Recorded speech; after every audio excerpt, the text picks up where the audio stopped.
Hello there, my sleepy hearts. Tonight, we drift into the world of Twilight theories, a place where beauty hides danger and immortality carries a curse. A story of love and darkness, of secrets buried beneath the evergreens of Forks. But what if there's more to it than we ever realized? What if every glance, every silence, every shadow in Twilight hides a secret waiting to be uncovered? So, close your eyes, breathe in the damp forest air, and drift with me into the mysteries of Twilight, where reality fades and theories come alive beneath the silver rain. Edward Cullen tells Bella Swan that he was born in 1894 and transformed into a vampire in 1918 during the Spanish influenza pandemic. He claims to be 104 years old when they meet in 2005. The math is simple, the timeline clear, but throughout the saga, small inconsistencies appear. Tiny fractures in the narrative that suggest something doesn't quite add up. What if Edward is older than he admits? Or perhaps younger? What if the missing years in his story contain secrets he's deliberately concealed, even from the woman he loves? Consider the evidence presented in the first book. Edward speaks with a formality that seems to belong not to the early 20th century, but to something older, more antiquated. His speech patterns carry the weight of centuries, not decades. When he speaks to Bella, he uses phrases that feel Victorian, occasionally even older. He says things like, "I've waited so long," with an emphasis that suggests far more than 90 years of existence. His cultural references span not just the 20th century, but seem to draw from deeper wells of history. Then there's the matter of his possessions, or rather, the striking lack of them. When Bella visits the Cullen house, Edward's room is notably sparse. A few CDs, some books, but almost nothing from his human life. No photographs, no mementos, no objects that would anchor him to 1918 or to the years immediately following his transformation. This absence speaks volumes. Carlyle's office overflows with artifacts from his 3 centuries of existence, paintings and books, and objects collected across the ages. Alice has no memory of her human life, so her lack of possessions makes sense. But Edward supposedly remembers his mother, his father, his human existence in Chicago. Why does he keep nothing from that time? One theory suggests that Edward is deliberately obscuring his true age because the reality is too dark to share. Perhaps he's older than he claims, transformed not in 1918, but decades or even centuries earlier. Perhaps the Spanish influenza story is a convenient cover, a way to explain his existence that sounds sympathetic and tragic. The pandemic killed millions, records were incomplete, entire families disappeared without trace. It would be the perfect historical moment to claim as one's origin, because verification would be nearly impossible. But why would Edward lie about his age? The answer might lie in what he did during those unaccounted for years. We know about Edward's rebellious period, the decade when he left Carlisle and Esme to hunt humans. He claims he only killed murderers and criminals, using his mind-reading ability to identify the guilty. He frames this period as a kind of vigilante justice, morally ambiguous, but ultimately defensible. But what if the truth is darker? What if Edward killed far more people than he admits? And not all of them were guilty. Consider the mathematics of his claimed rebellion. Edward says he spent approximately 10 years hunting humans before returning to Carlyle's philosophy. Even if he killed only once a month during that period, which would show remarkable restraint for a vampire hunting humans, that's 120 people. But vampires are driven by intense thirst, especially young vampires who haven't developed centuries of control. It's far more likely that Edward fed multiple times per week during those years. The body count could easily number in the hundreds, perhaps approaching 1,000. And here's the troubling part. Edward describes choosing his victims based on their thoughts, on the evil intentions he read in their minds. But thoughts are not actions. A man thinking about committing murder has not yet committed murder. Edward was executing people for crimes they hadn't yet perpetrated, appointing himself judge, jury, and executioner based on mental evidence that would be inadmissible in any legal system. The philosophical implications are staggering. How many of those people might have changed their minds, might have chosen differently, might have lived entire lives of redemption if given the chance? This moral weight might explain Edward's intense self-loathing, his conviction that he's a monster despite Carlyle's protests. It might explain why he's so reluctant to transform Bella, why he sees eternal damnation in vampirism. If Edward killed hundreds of people during his rebellious years, if he ended lives based on thoughts rather than actions, the guilt would be crushing. Perhaps he's not 104, but significantly older, with even more blood on his hands, more years of killing he can't bring himself to confess even to Bella. Another theory takes the opposite approach. What if Edward is younger than he claims? What if he was transformed not in 1918, but in the 1920s or even 30s?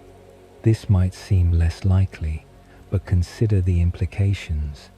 If Edward is younger, his maturity and control become even more impressive.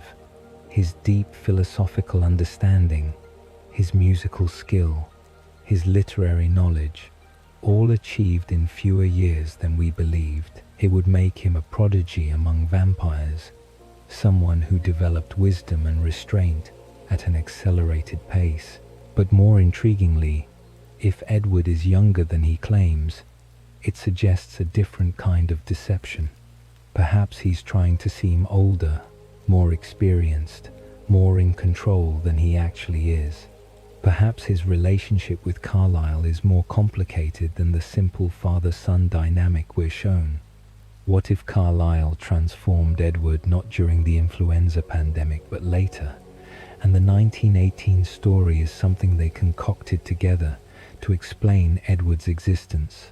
Then there's the Volturi connection that's barely explored in the first book but becomes crucial in New Moon. When Edward believes Bella is dead, he immediately travels to Italy to seek death at the hands of the Volturi. He knows exactly how to find them, exactly how their hierarchy works, exactly what will provoke them into destroying him. This suggests prior contact. The question is when. One compelling theory argues that Edward visited the Volturi sometime between leaving Carlyle's family and returning to them. During his rebellious period, perhaps Edward sought out the vampire authorities, looking for validation of his vigilante approach, or perhaps seeking something else entirely. The Volturi collect gifted vampires, and Edward's mind-reading ability would be incredibly valuable to them. Arrow can read every thought a person has ever had with a single touch, But Edward can read active thoughts from a distance, can monitor multiple minds simultaneously. It's a different kind of power, arguably more useful in many situations. What if the Volturi tried to recruit Edward during this earlier visit?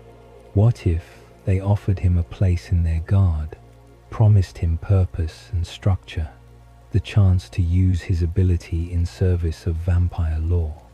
And what if Edward refused them, choosing instead to return to Carlisle? This would explain the Volturi's interest in the Cullen family, their attention to what happens in Forks.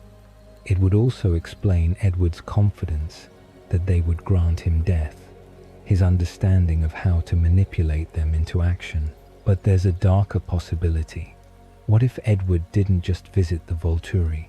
What if he briefly joined them? The timeline could work. If Edward spent a decade hunting humans, and if part of that decade was spent in Volterra, it would explain gaps in the story we're told. It would explain his intimate knowledge of their operations, and it would explain the guilt that seems to go deeper than simply killing criminals. Service with the Volturi would have meant enforcing vampire law, destroying vampires who broke the rules, participating in the kind of calculated violence that makes his rebellious period look almost merciful by comparison. The evidence for this theory is circumstantial but compelling. Edward knows too much about the Volturi's inner workings. He understands the dynamics between Aro, Marcus and Caius, with the familiarity of someone who's observed them closely. He knows which guard members have which abilities, how they operate, what motivates them. This is knowledge that goes beyond casual observation or second-hand accounts. This is insider knowledge. Moreover, Edward's return to Carlisle takes on new meaning if he came back from time with the Volturi. It wasn't just a prodigal son returning home after a period of rebellion. It was a defector leaving the vampire establishment, choosing family over power, choosing Carlisle's compassionate philosophy over the Volturi's ruthless efficiency. No wonder they're interested in him. No wonder Aro wants him so badly. Edward isn't just a gifted vampire. He's a vampire who rejected them, who walked away from what they offered, who chose a different path. Then there's the matter of Edward's death-seeking behavior, present long before Bella enters the picture. Multiple times throughout the saga, Edward expresses a kind of weariness with existence, a darkness that suggests he's considered ending his immortal life. In Twilight, he tells Bella that before meeting her, he was looking for reasons to continue existing. In New Moon, he attempts suicide the moment he believes she's dead. This isn't the behavior of someone who values his own life, who finds joy in immortality. This is someone who's been looking for an exit for a very long time. Some theorists argue that Edward attempted suicide before meeting Bella, perhaps multiple times. We know that vampires are nearly indestructible, that only being torn apart and burned will truly kill them. The Volturi represent one of the few reliable methods of vampire suicide, but there might be others. What if Edward put himself in dangerous situations during his century of existence, testing the limits of his indestructibility, perhaps hoping for an accident that would finally end his existence? This would explain his reckless behavior in the first book, the way he drives too fast, takes unnecessary risks, seems almost disappointed when danger passes without incident.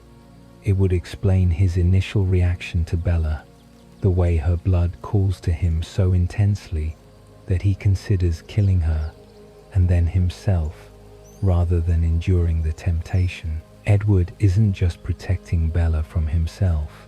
He's protecting himself from the choice her existence forces him to make: continue the exhausting work of being good, or embrace the monster and finally have an excuse to seek death. The Spanish influenza pandemic itself deserves closer examination. In 1918, the flu killed between 50 and 100 million people worldwide. It was devastating, apocalyptic, the kind of catastrophe that breaks families and communities. Edward claims his father died first. Then he and his mother fell ill. In the hospital, his mother begged Carlyle to save Edward in whatever way he could, somehow intuiting what Carlyle was. Carlyle transformed him, and Edward woke 3 days later to begin his vampire existence. But pandemics create chaos, create gaps in records and accountability. Bodies piled up in morgues and mass graves.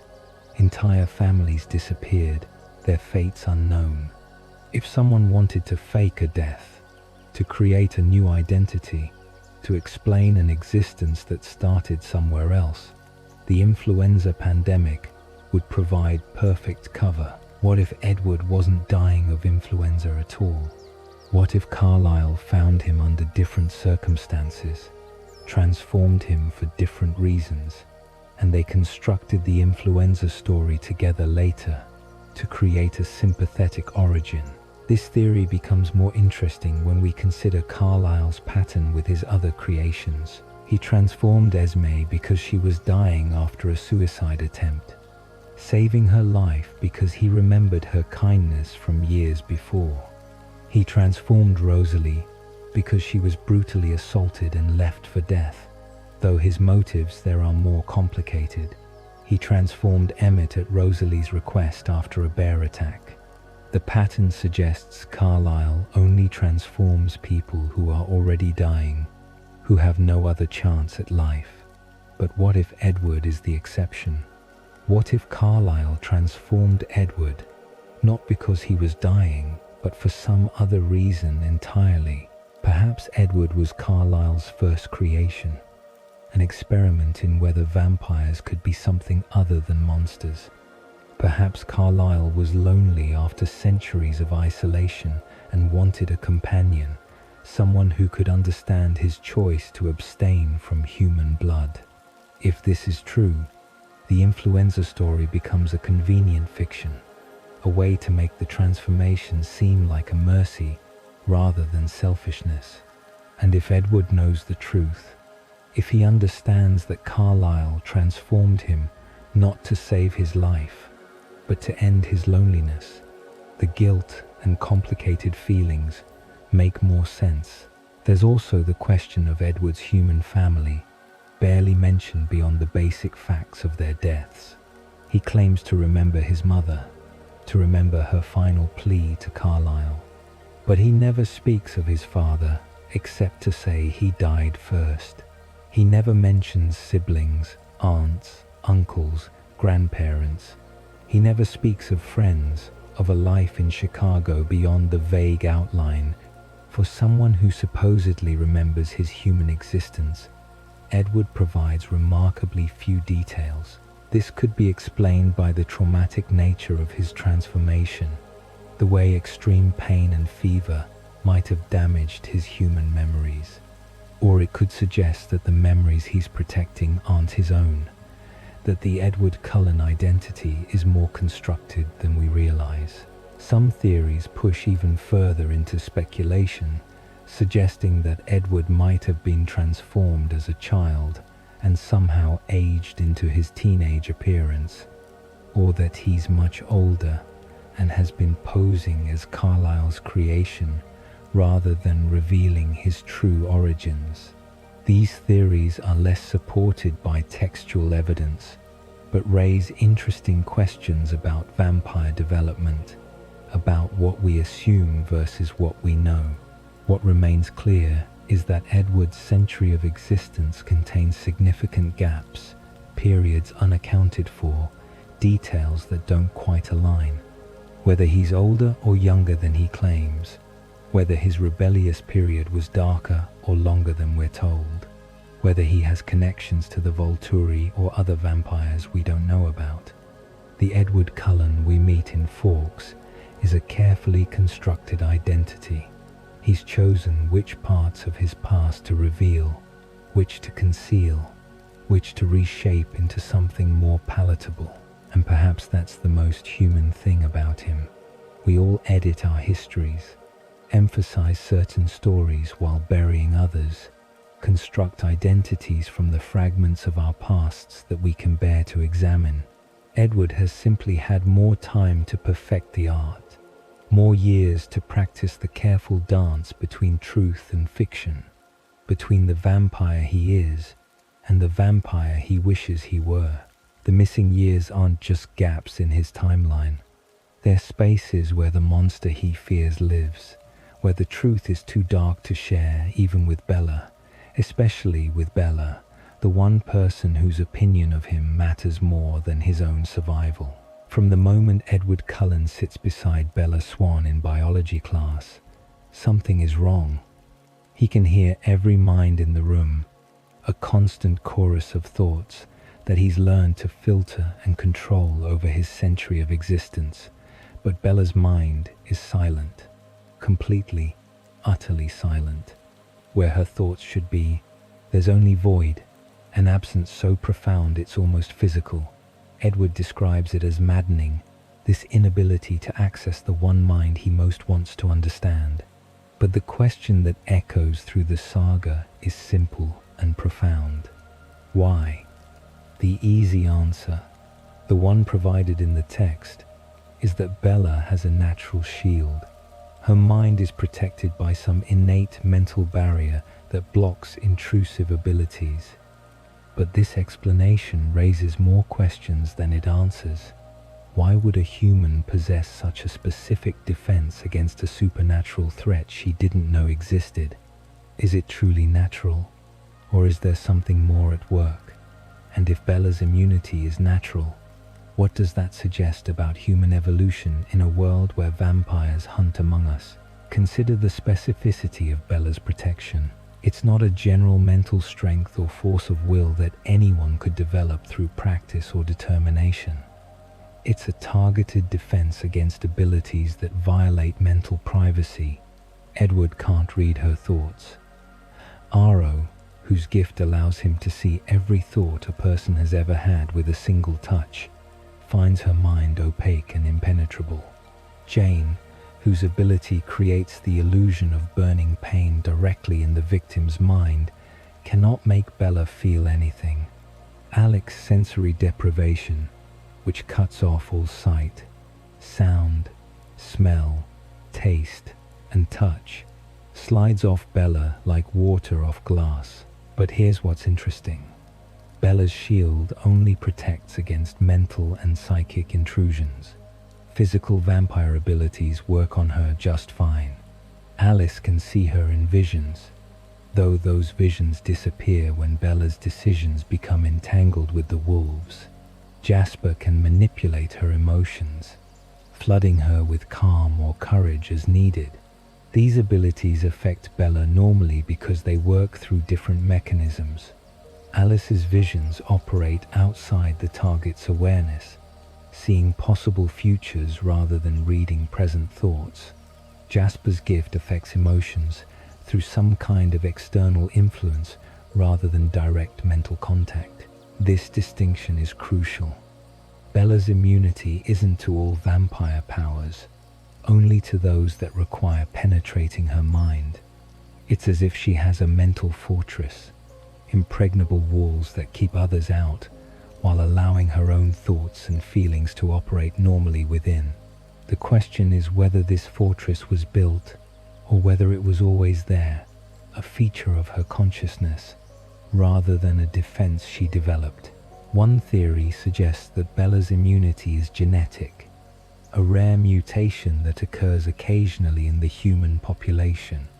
In this interpretation, there might be other humans scattered across the world who possess similar shields, people whose minds are naturally protected from psychic intrusion.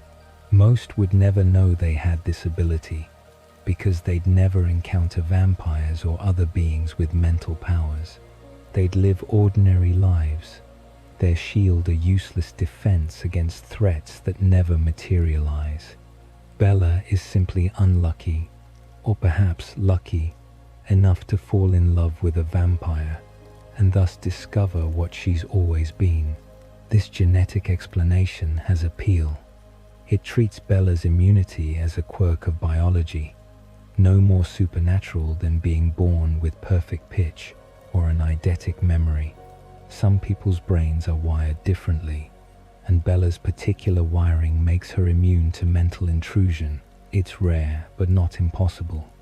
A recessive trait that surfaces occasionally without explanation. In a world of billions of humans, there could be thousands of people with similar immunity, none of them aware they possess it. But this explanation struggles with probability. What are the odds that Edward, in over a century of existence during which he's encountered countless humans, has never before met someone whose mind he couldn't read? What are the odds that Aro, who has lived for thousands of years and touched the hands of countless vampires and humans, has never encountered another shield like Bella's? If this immunity is natural and relatively common, even occurring in just 1 in a million people, the ancient vampires should have encountered it before. Their astonishment at Bella's immunity suggests they haven't, which implies it's far rarer than a simple genetic mutation would produce. Then there's Charlie Swan, Bella's father, whose relevance to this theory cannot be ignored. Charlie is described as unusually calm, even-tempered, difficult to ruffle. In a town as small as Forks, where he works as police chief and encounters the full spectrum of human behavior, his emotional stability stands out. He handles stressful situations with remarkable composure. He doesn't pry into Bella's life, doesn't push for information she's unwilling to share, maintains boundaries in a way that seems almost supernatural in its consistency. Some theorists argue that Charlie's calm demeanor suggests he might have a limited form of the same ability Bella possesses. Perhaps his mind is partially shielded, not enough to be completely invisible to someone like Edward, but enough to make his thoughts quieter, less accessible, more controlled. If mental shielding is genetic, Bella could have inherited it from Charlie. Perhaps he passed down a gene that manifests more strongly in his daughter, a recessive trait that didn't fully express in him but blooms in Bella into complete immunity. This theory gains support when we consider Renee, Bella's mother, who is Charlie's opposite in temperament. Renee is flighty, emotional, impulsive, wearing her heart and her thoughts on her sleeve. There's nothing shielded about her. She's an open book, transparent in her feelings and desires. If mental shielding is genetic, Bella received it from Charlie's side of the family, not Renee's. And if Charlie has even a trace of this ability, it would explain his calm demeanor, his ability to maintain emotional equilibrium, his reluctance to intrude into others' mental space.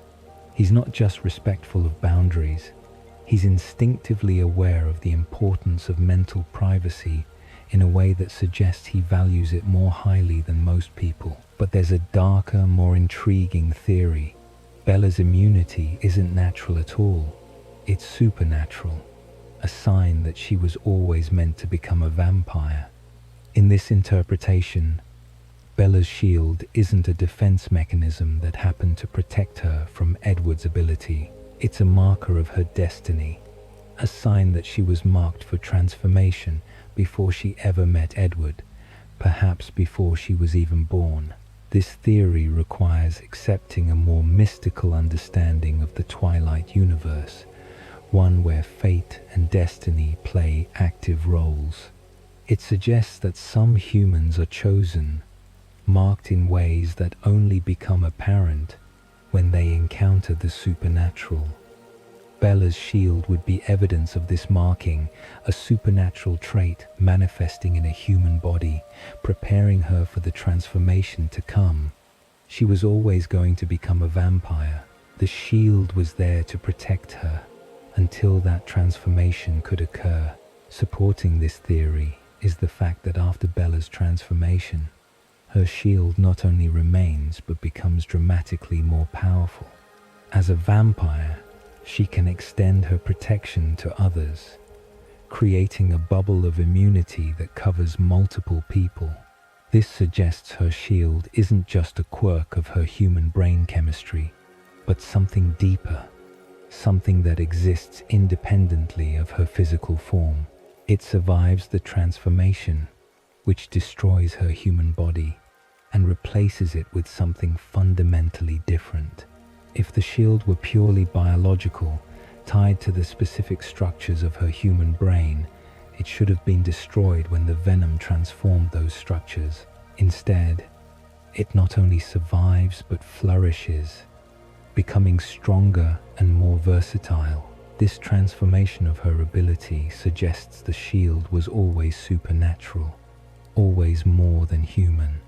Bella was carrying vampire potential inside her human body, a seed of supernatural power waiting for the transformation to unlock its full expression. In this reading, her attraction to Edward isn't coincidence, but destiny. She was drawn to him because she was meant to become like him. Her immunity protected her during their dangerous courtship, keeping Edward's ability from overwhelming her natural human will, maintaining her agency until she could make the choice to transform. Then there's Renesmee, Bella and Edward's hybrid daughter, whose own powers raise fascinating questions about inheritance and ability. Renesmee possesses a gift that's essentially the opposite of Bella's shield. Where Bella keeps thoughts in, Renesmee projects them out. She can show people her thoughts by touching them, creating vivid mental images and sensations that bypass language entirely. It's a form of telepathic communication, impossibly powerful in its clarity and emotional resonance. The question is whether Renesmee's gift is related to Bella's shield, two sides of the same supernatural coin. Bella protects the mind, Renesmee shares it. Bella creates impenetrable barriers, Renesmee creates perfect communion. If abilities are inherited, and if Bella's shield is supernatural rather than natural, then Renesmee's gift might represent an evolution or inversion of her mother's power. The shield that kept thoughts private becomes, in Renesmee, a bridge that makes thoughts shared. It's the same fundamental ability, mental manipulation, expressed in opposite directions.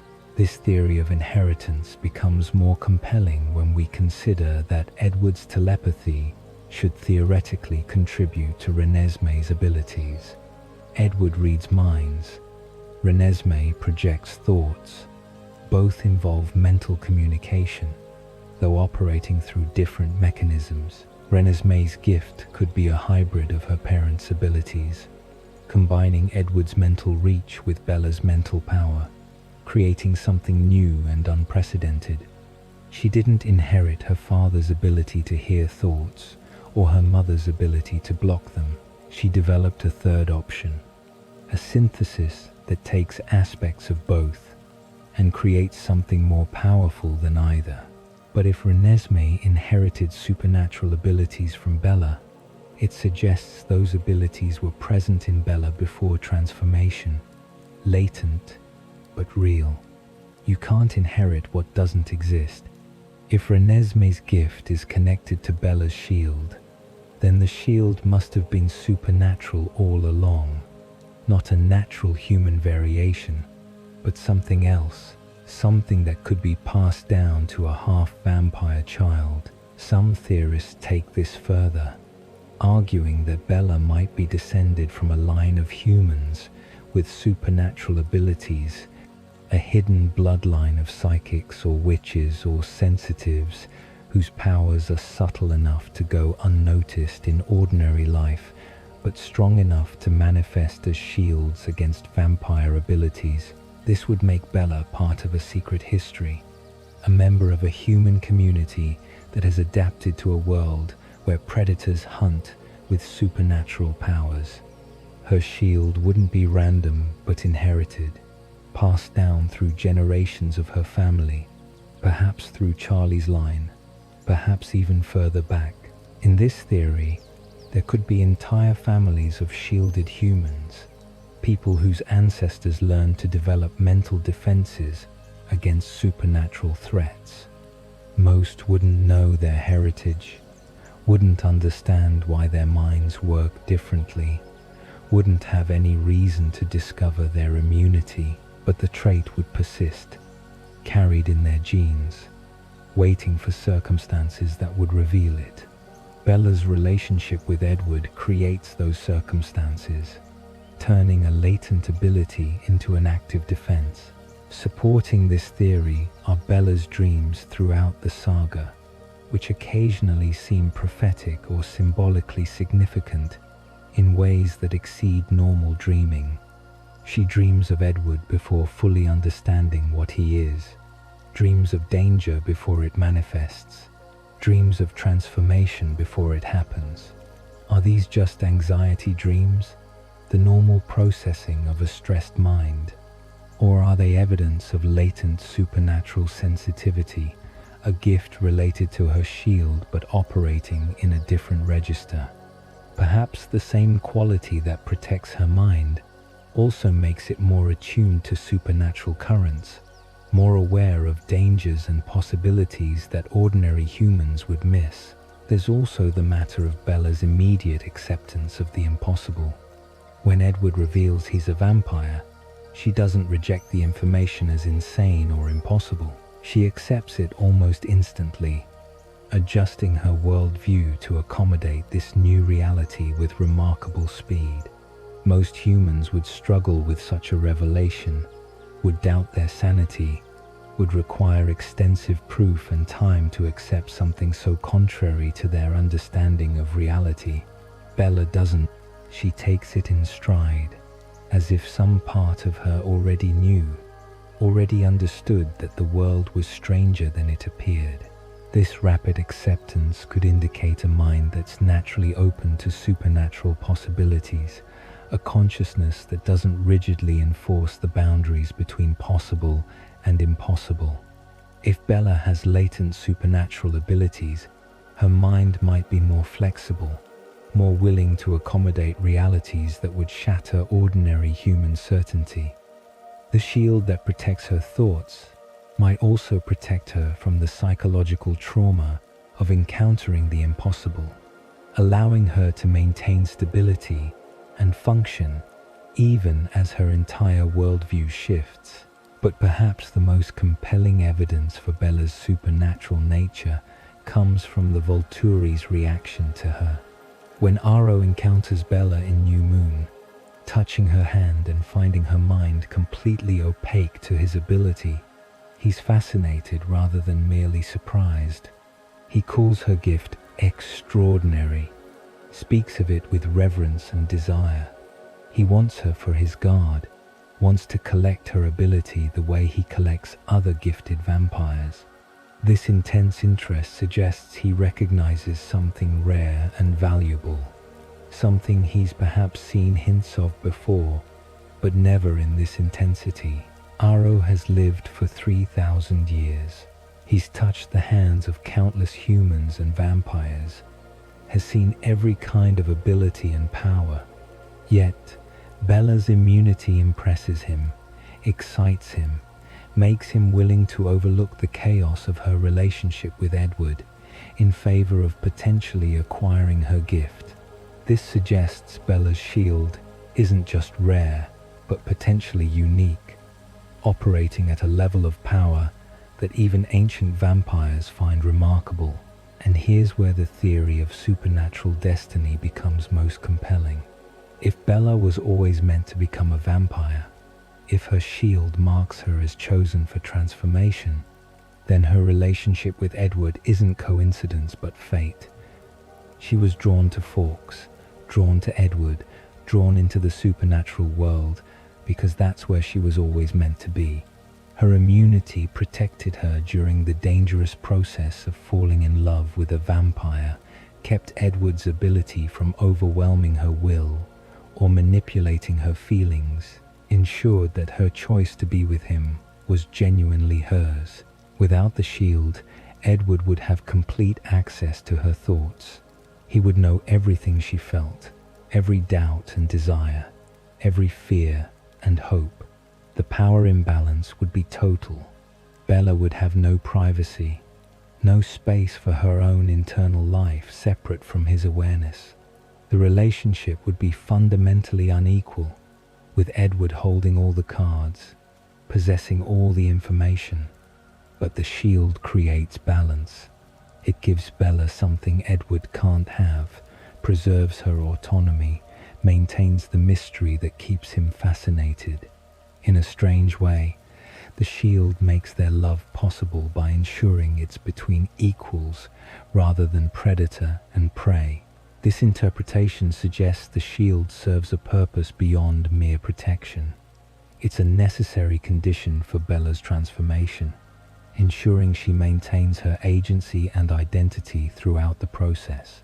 Without it, she might have been overwhelmed, consumed by Edward's more powerful personality and centuries of experience.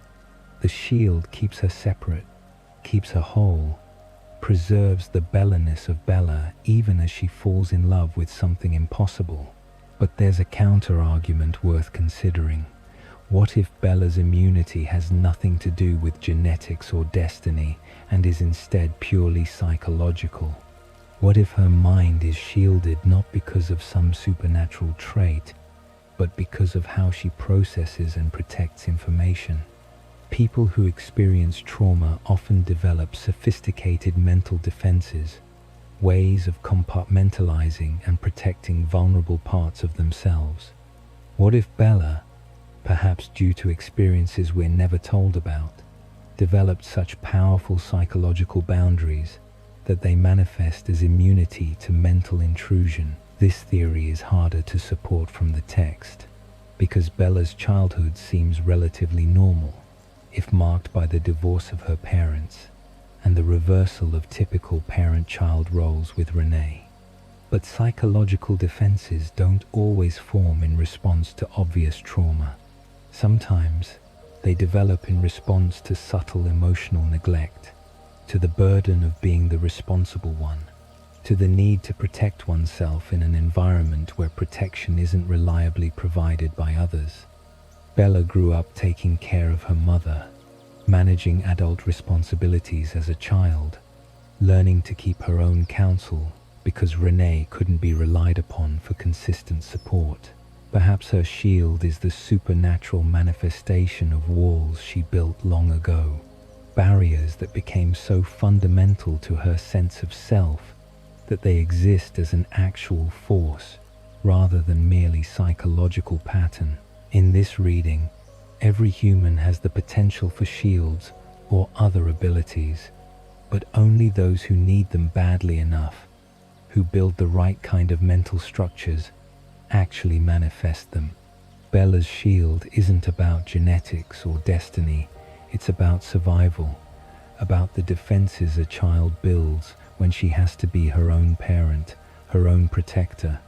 The shield is psychological armor that became real, thought made manifest through sheer necessity. What remains certain is that Bella's immunity is central to her story, to her transformation, to her ultimate role in the confrontation with the Volturi. Without it, the saga unfolds differently.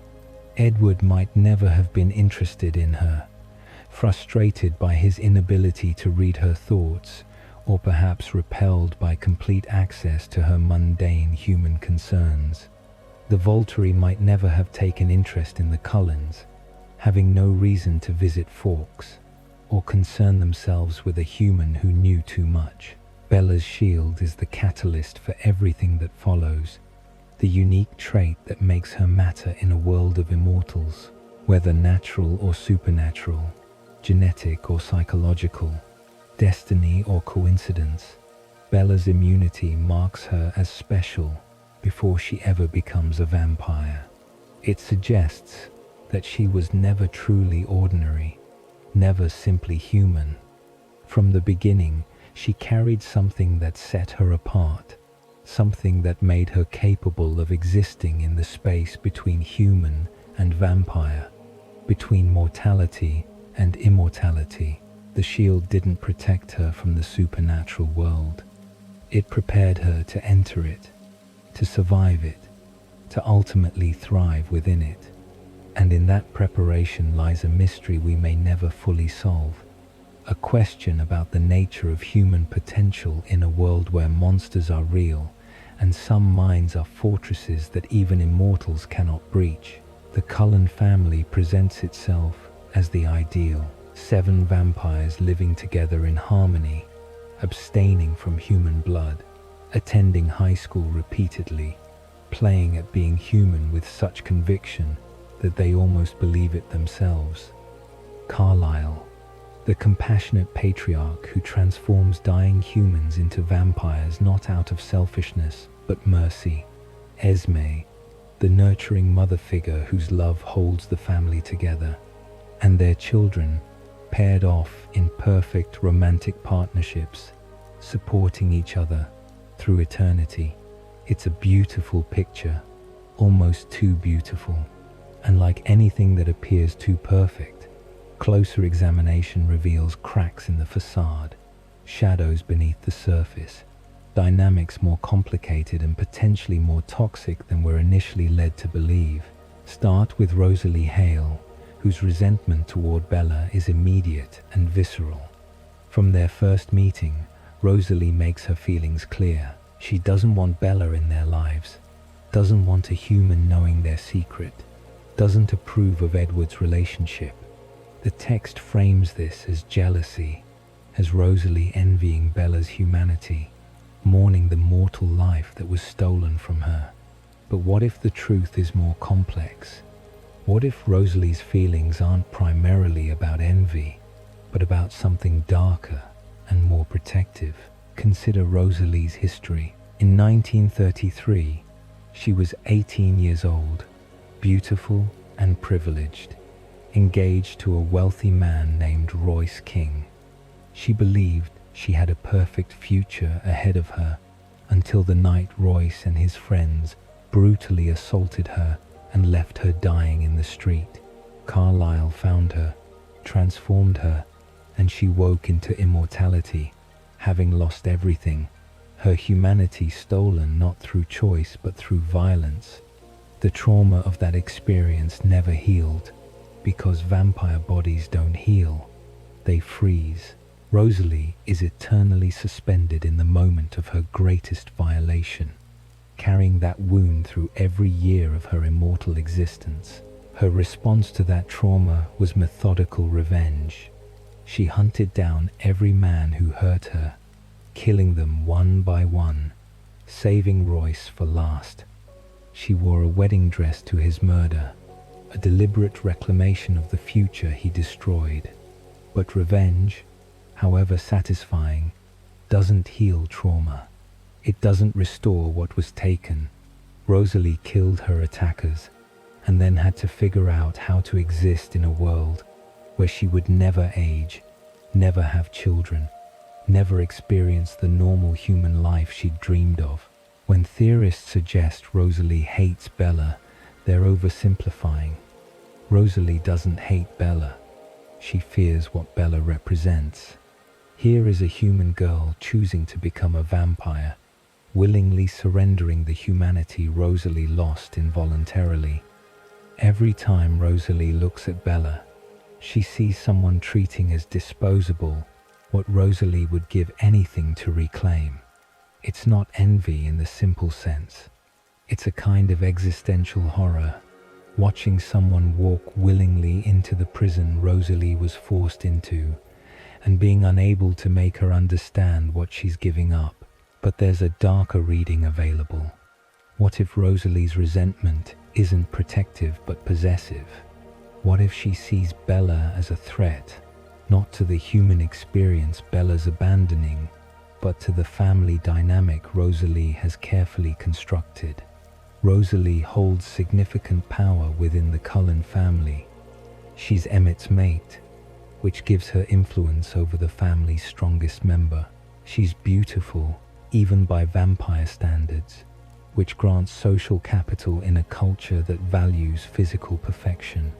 She's been with Carlisle since 1933, longer than Alice and Jasper, longer than Emmett. Technically, though, they've been together since 1935. She has seniority, position, established relationships. Bella threatens all of that. She's Edward's mate, and Edward is Carlisle's first creation, his oldest child, the one Carlisle transformed personally during the Spanish influenza.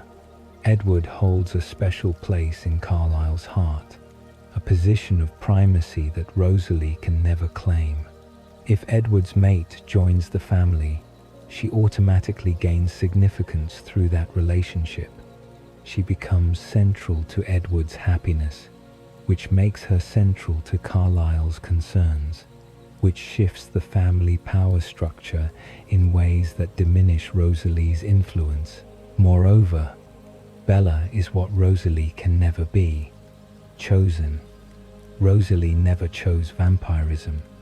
It was forced on her, but Bella is choosing it, actively pursuing transformation, begging for it. If Bella joins the family as a willing vampire rather than a victim turned immortal for her own salvation, she represents a different kind of vampire than Rosalie. She represents possibility, choice, agency, all the things Rosalie's transformation denied her. Bella's presence makes Rosalie's victimhood more visible by contrast, which is perhaps the real source of her resentment. Then there's Carlisle himself, whose saintly reputation deserves closer scrutiny. The text presents him as purely altruistic, a vampire who transforms others only to save their lives, who has built a family out of compassion rather than selfishness. But examine the pattern of his creations, and a different picture emerges. Edward, in 1918, dying of influenza. Esme, in 1921, dying after a suicide attempt. Rosalie, in 1933, assaulted and dying. Emmett, in 1935, at Rosalie's request, mauled by a bear. Each transformation is framed as mercy, as the only way to preserve a life that would otherwise be lost. But consider what Carlisle gains from each transformation. Edward was his first creation, a companion after 3 centuries of solitude.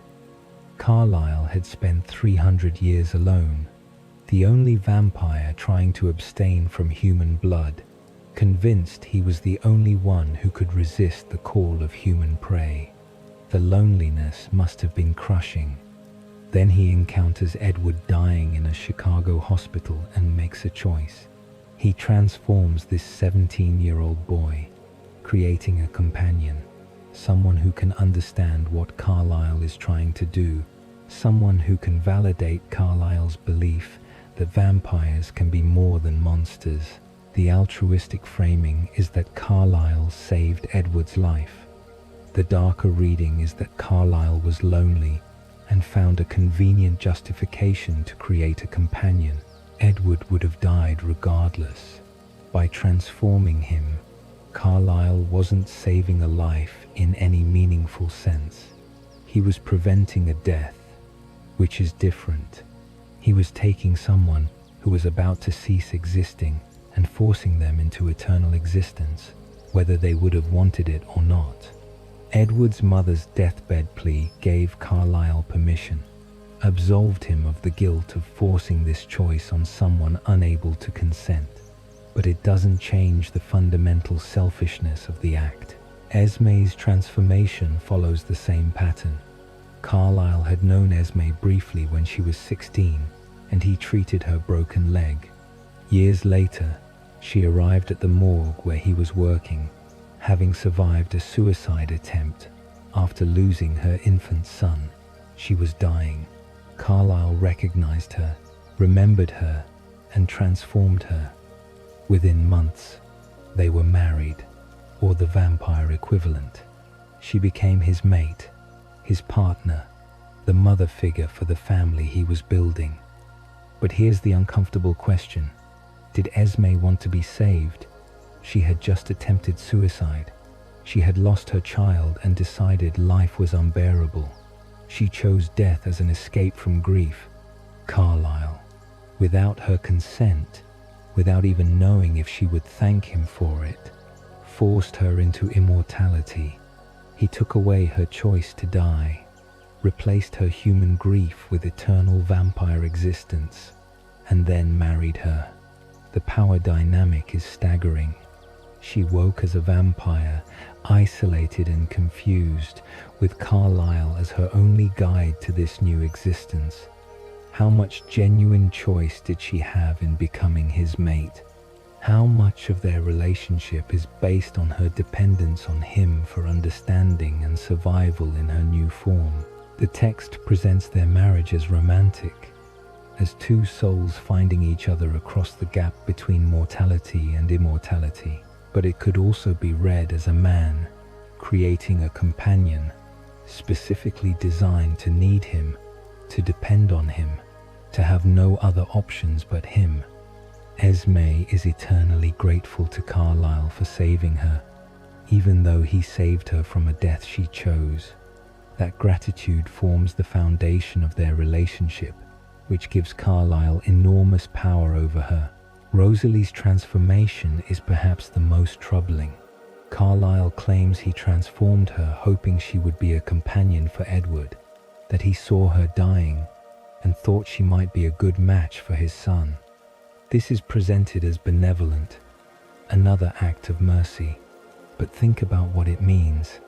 Carlyle saw a beautiful 18-year-old girl dying in the street and decided to transform her, not primarily to save her life, but because he thought she might be useful as a romantic partner for Edward. He literally created a woman to be his son's girlfriend. The fact that Rosalie never had any interest in Edward, that she resented the assumption that she would automatically become Edward's mate simply because Carlyle intended it, is a rare moment of agency in a situation designed to deny her any. She refused the role Carlyle created her for, which must have been frustrating for him even if he never expressed it. He transformed her with a specific purpose in mind, and she rejected that purpose, choosing her own path instead. But even Rosalie's path leads back to Carlyle's control. When she found Emmett dying from a bear mauling in 1935, she carried him 100 miles to Carlisle to be transformed. She couldn't transform him herself because she didn't trust her control around so much blood. She needed Carlyle to do it, which meant Emmett's transformation was subject to Carlyle's approval. Rosalie had to ask permission to create a mate for herself, had to convince Carlyle that Emmett was worth saving, worth adding to the family. And Carlyle agreed, but that agreement was a gift, an exercise of power, a reminder that Carlyle decides who joins the family and who doesn't. This pattern reveals something important about the Cullen family structure. Carlyle is the gatekeeper. He controls access to immortality. Every vampire in his family except Alice and Jasper, who came as a package already transformed, exists because Carlyle chose to transform them or allowed them to be transformed. They literally owe him their existence. That debt, that gratitude, that fundamental dependence on him for their immortal lives gives Carlyle power that's rarely acknowledged but always present. The family presents itself as democratic, as equals working together, but they're not equals. Carlyle is the creator, the patriarch, the one whose philosophy defines the family's existence. His choice to abstain from human blood is not just his personal decision, but the foundational requirement for membership in the family. Everyone must follow his philosophy or leave. That's not democracy. That's benevolent dictatorship, dressed up in the language of family and choice. Esme's role as the nurturing mother figure deserves examination as well. She's described as loving, warm, devoted to her family. She makes the Cullen house a home, creates beauty and comfort, provides emotional support. It's a traditionally feminine role, and Esme performs it perfectly. But beneath the surface, there are hints of something darker, something the text rarely addresses. Esme's suicide attempt, and what it reveals about her psychological state. Esme lost her infant son and decided life wasn't worth living. That level of despair doesn't simply disappear because the body is transformed. Vampires retain their human memories, their human emotions, their human psychological patterns. If Esme was suicidally depressed as a human, becoming a vampire doesn't cure that depression. It freezes it. She's eternally suspended in the mental state she had when she was transformed, carrying that grief and despair through every year of her immortal existence. The text presents Esme as happy, fulfilled by her role as mother to Carlisle's created family. But what if that's performance rather than genuine healing? What if Esme learned to bury her grief, to channel her need to mother into caring for these vampire children who don't actually need her care? Edward, Rosalie, Emmett, Alice, and Jasper are all capable of caring for themselves. They're all adults, frozen at various ages, but adults nonetheless. They don't need a mother in any practical sense, but Esme needs to mother them, needs that role to give her existence purpose, to fill the void left by the infant son who died. There's something tragic about that, something that suggests Esme's perfect nurturing persona might be a coping mechanism rather than genuine contentment. She's created a replacement family to avoid facing the grief of the family she lost. She's playing at being a mother to beings who don't need mothering, so she doesn't have to confront the reality that she will never have the human children she wanted, will never experience the normal progression of family life. The Cullen family isn't healing her grief, it's allowing her to avoid it. Then there's the question of power dynamics within the couples, starting with Emmett and Rosalie. They're presented as a successful pairing, deeply in love, perfectly matched. But examine their dynamic more closely, and patterns emerge that are less comfortable. Emmett is physically the strongest vampire in the family, possibly one of the strongest vampires in existence. He's jovial, playful, seemingly uncomplicated. Rosalie is beautiful, vain about her appearance, controlling about her image and the family's public presentation. But who actually holds the power in their relationship? Rosalie found Emmett. She chose him. She carried him to Carlisle and asked for him to be transformed specifically to be her mate. From the very beginning, Emmett existed in the family because Rosalie wanted him there. His membership in the Cullen family is contingent on his relationship with Rosalie in a way that's not true for the others. If they separated, what would Emmett's place in the family be? He's not Carlisle's creation. He has no independent relationship to the family's founder. He's Rosalie's mate, and that's his primary identity within the family structure. This creates an imbalance. Rosalie can control Emmett through his dependence on her for his place in the family. She can use his love for her and his loyalty to her to influence his behavior, to ensure he supports her positions in family disputes, to leverage his physical strength in service of her goals. Emmett's power is physical, but Rosalie's power is social and emotional. And in the context of family dynamics, social and emotional power often matters more than physical strength.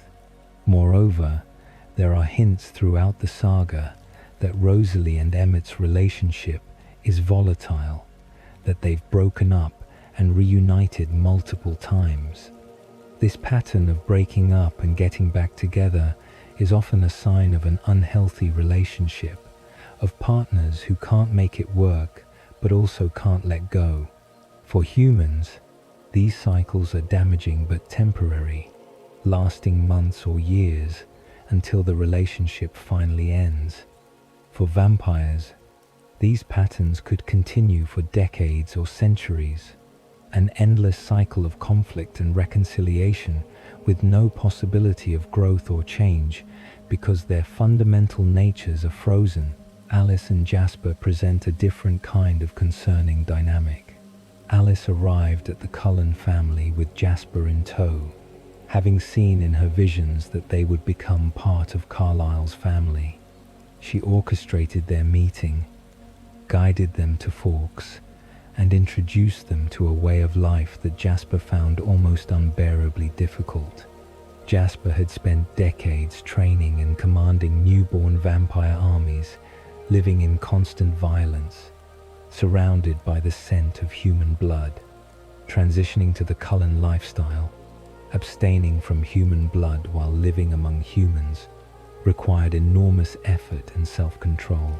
Alice's visions showed her that this was their destiny, that they would succeed, that this was where they belonged. But Jasper had to trust her visions, had to believe that her glimpses of the future were accurate and worth the suffering required to achieve them. His entire participation in the Cullen family is based on faith in Alice's ability, on trust that she's steering them toward a future worth the present difficulty. But what if Alice is wrong? What if her visions are limited or biased, or show her what she wants to see rather than objective truth? Jasper is trapped in a lifestyle that causes him constant suffering, surrounded by human scents that trigger his thirst, forced to maintain iron control every moment, all because Alice says this is their destiny. If she's wrong, he's enduring this torture for nothing, and he can never know for certain because the future is always changing, always subject to new decisions that alter the outcome. He has to trust Alice absolutely, which gives her enormous power over his life and choices. Moreover, Jasper's empathic ability allows him to feel everyone's emotions, including Alice's. He knows when she's happy, sad, anxious, excited, but it also means he can manipulate her emotions, can make her feel calm when she's worried, can smooth over conflicts by artificially adjusting emotional states. This creates a relationship where genuine feelings become questionable. When Alice feels happy, is it because she's genuinely happy or because Jasper has manipulated her emotions to make her feel that way? When conflicts are resolved, is it because they've genuinely worked through issues or because Jasper has used his ability to make everyone feel better without addressing underlying problems? The potential for abuse in this dynamic is staggering.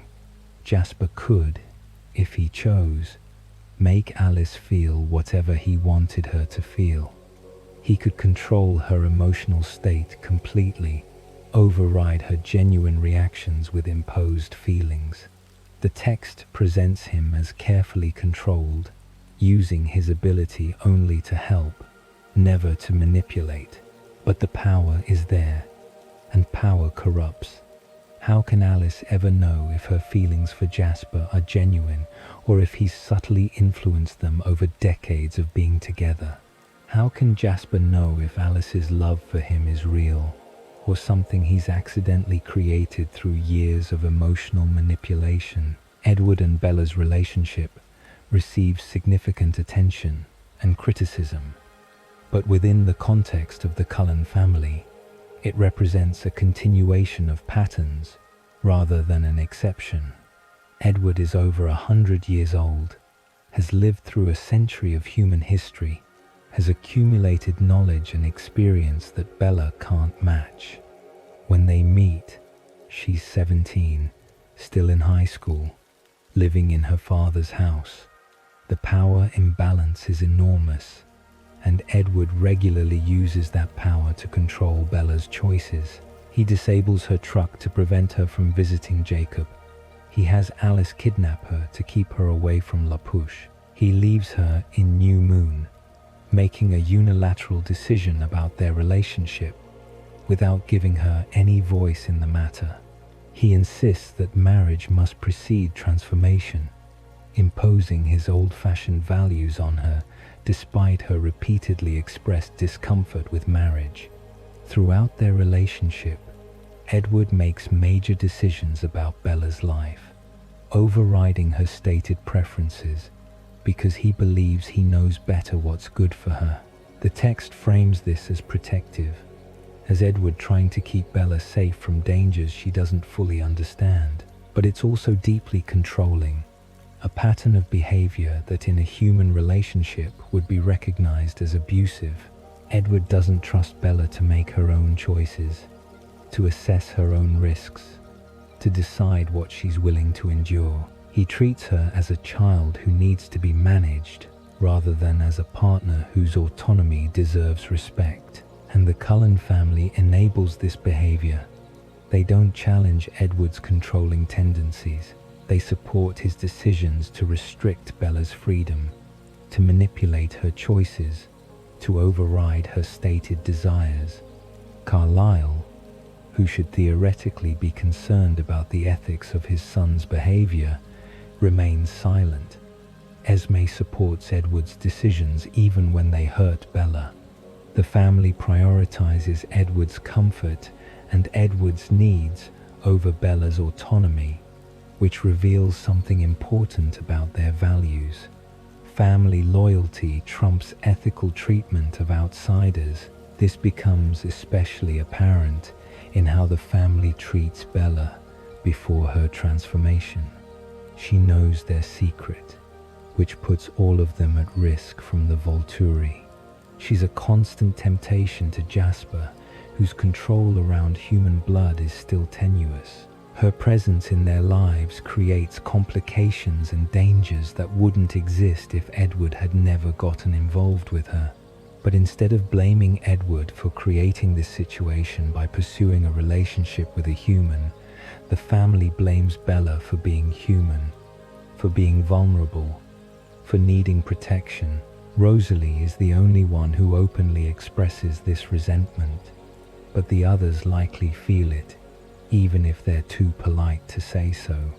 Every time they have to protect Bella from James or Victoria or the Volturi, they're cleaning up a mess Edward created by falling in love with a human. But they never confront Edward about his responsibility.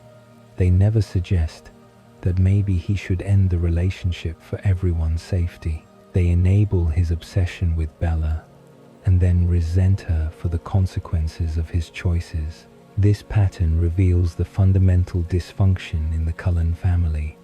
They prioritize their own comfort and togetherness over ethical treatment of others, and they avoid confronting difficult truths about themselves or each other. They've created a carefully maintained fiction of being the perfect family, and they protect that fiction by never examining it too closely, never asking the hard questions about power and control and consent. The fact that they repeatedly attend high school, posing as teenagers when they're decades or centuries old, is itself ethically questionable. They're deceiving their classmates, their teachers, the entire community. They're creating false identities, false relationships, false history. And they're doing it not because they have to, but because it amuses them, because it gives them something to do, because pretending to be human teenagers provides structure to their immortal existence. But consider what this means for the actual teenagers around them. Students develop crushes on these perfectly beautiful, impossibly appealing vampires who are never actually available, who are always holding themselves apart. Teachers invest effort in educating students who already know the material, who are just playing at learning.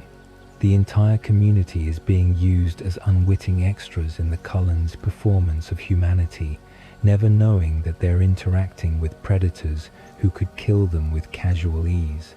The Cullen family justifies this deception as necessary for their survival, for maintaining their cover. But it's also a kind of violation, treating humans as props rather than people. as means to the end of vampire comfort, rather than as beings deserving honesty and respect. The fact that they don't kill humans doesn't make them good, it just makes them predators who have chosen to restrain themselves and who expect gratitude and admiration for not being as monstrous as they could be. In the end, the Cullen family is less a found family bound by love and more a collection of individuals bound by mutual dependence, shared secrets, and Carlisle's controlling influence. They support each other not because they've chosen to, but because they have no other options. Leaving the family would mean isolation, would mean giving up the support structure that makes abstaining from human blood possible. They're trapped by their own choices, by Carlisle's philosophy, by the intricate web of debt and gratitude and power that binds them together. And perhaps that's the darkest truth. They're not free. None of them are free. They've traded one kind of vampiric existence, the nomadic life of hunting and feeding and moving on, for another kind of vampiric existence, the constrained life of performance and restraint and endless repetition. They attend high school again and again, live in the same kinds of houses, maintain the same relationships, follow the same patterns forever. It's not eternal happiness, it's eternal stasis. A family frozen in dysfunction as surely as their bodies are frozen in the moment of transformation. The Quileute shapeshifters operate under rules that seem designed by nature itself, ancient instincts encoded into their DNA that activate when vampires threaten their land. They phase into massive wolves, their body temperature rising to 108 degrees Fahrenheit, their strength multiplying to match vampire power. But the most mysterious and controversial aspect of their nature isn't the transformation itself, it's imprinting, a phenomenon the pack describes as finding your soulmate, as destiny selecting your perfect match. The reality, examined closely, is far more disturbing than romantic, raising questions about free will, predatory behavior, and whether imprinting is truly the gift the Quileute believe it to be. Jacob Black imprints on Renesmee Cullen moments after her birth, ending his pursuit of Bella and his rivalry with Edward in a single instant. The text frames this as a happy resolution, a way for Jacob to remain connected to Bella's family while releasing his romantic obsession with her. He's no longer in love with Bella because he's imprinted on her daughter, and imprinting supersedes all other attachments, all other desires.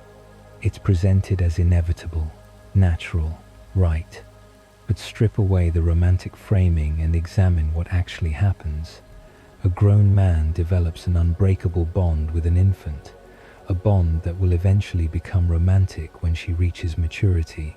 The implications are deeply uncomfortable. The pack explains imprinting as a purely biological mechanism, an evolutionary adaptation designed to ensure the strongest genetic matches for producing future generations of shapeshifters. When a wolf imprints, they're not choosing their mate, they're being chosen by their DNA, by instincts older than conscious thought. The imprint sees something in the target, some genetic or spiritual compatibility, and binds the wolf to that person absolutely. The wolf becomes whatever the imprint needs: protector, friend, brother, and eventually lover when appropriate. But consider what this means for agency and choice. The wolf has no say in who they imprint on. One moment they're a free individual with their own desires and preferences. The next moment they're irrevocably bound to another person, their entire existence reoriented around that person's needs and happiness. It's not love in any meaningful sense. It's compulsion, biological override of conscious will. The wolf doesn't choose to devote themselves to the imprint. They have no choice at all. And the imprint has equally little choice, though this is rarely acknowledged. Imagine being the target of an imprint. Someone you may or may not have known before suddenly becomes obsessively devoted to you, showing up wherever you are, anticipating your needs, organizing their entire life around your happiness. They claim it's not romantic unless you want it to be, that they'll be whatever you need them to be.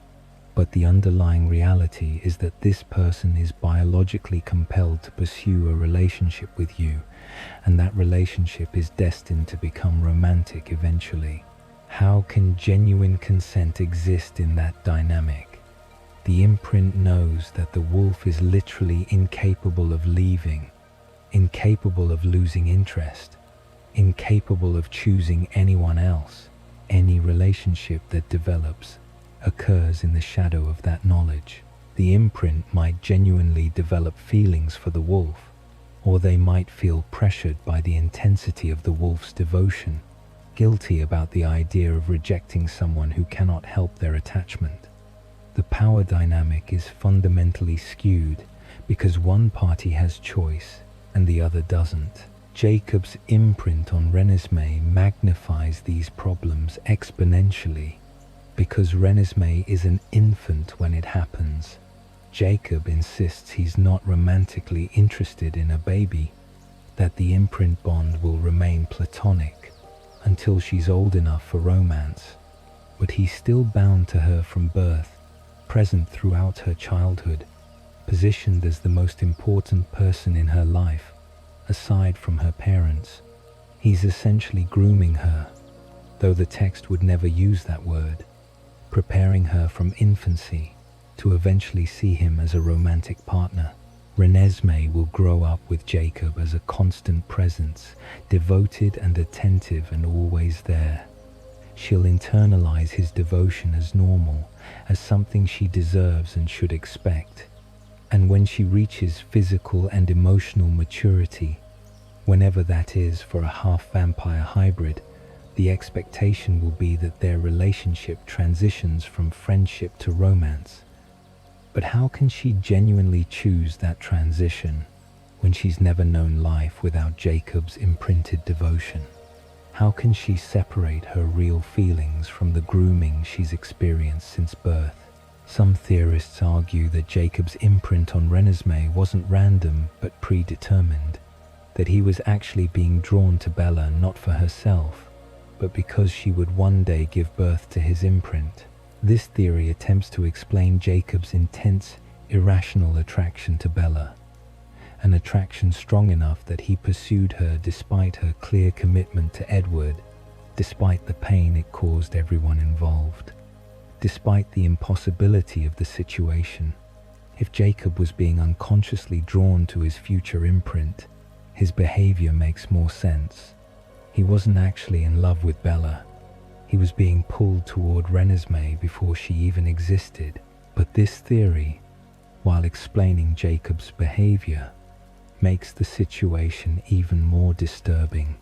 It suggests that Jacob never had free will in his relationship with Bella, that his feelings for her were false, a biological misdirection pointing him toward his actual destiny.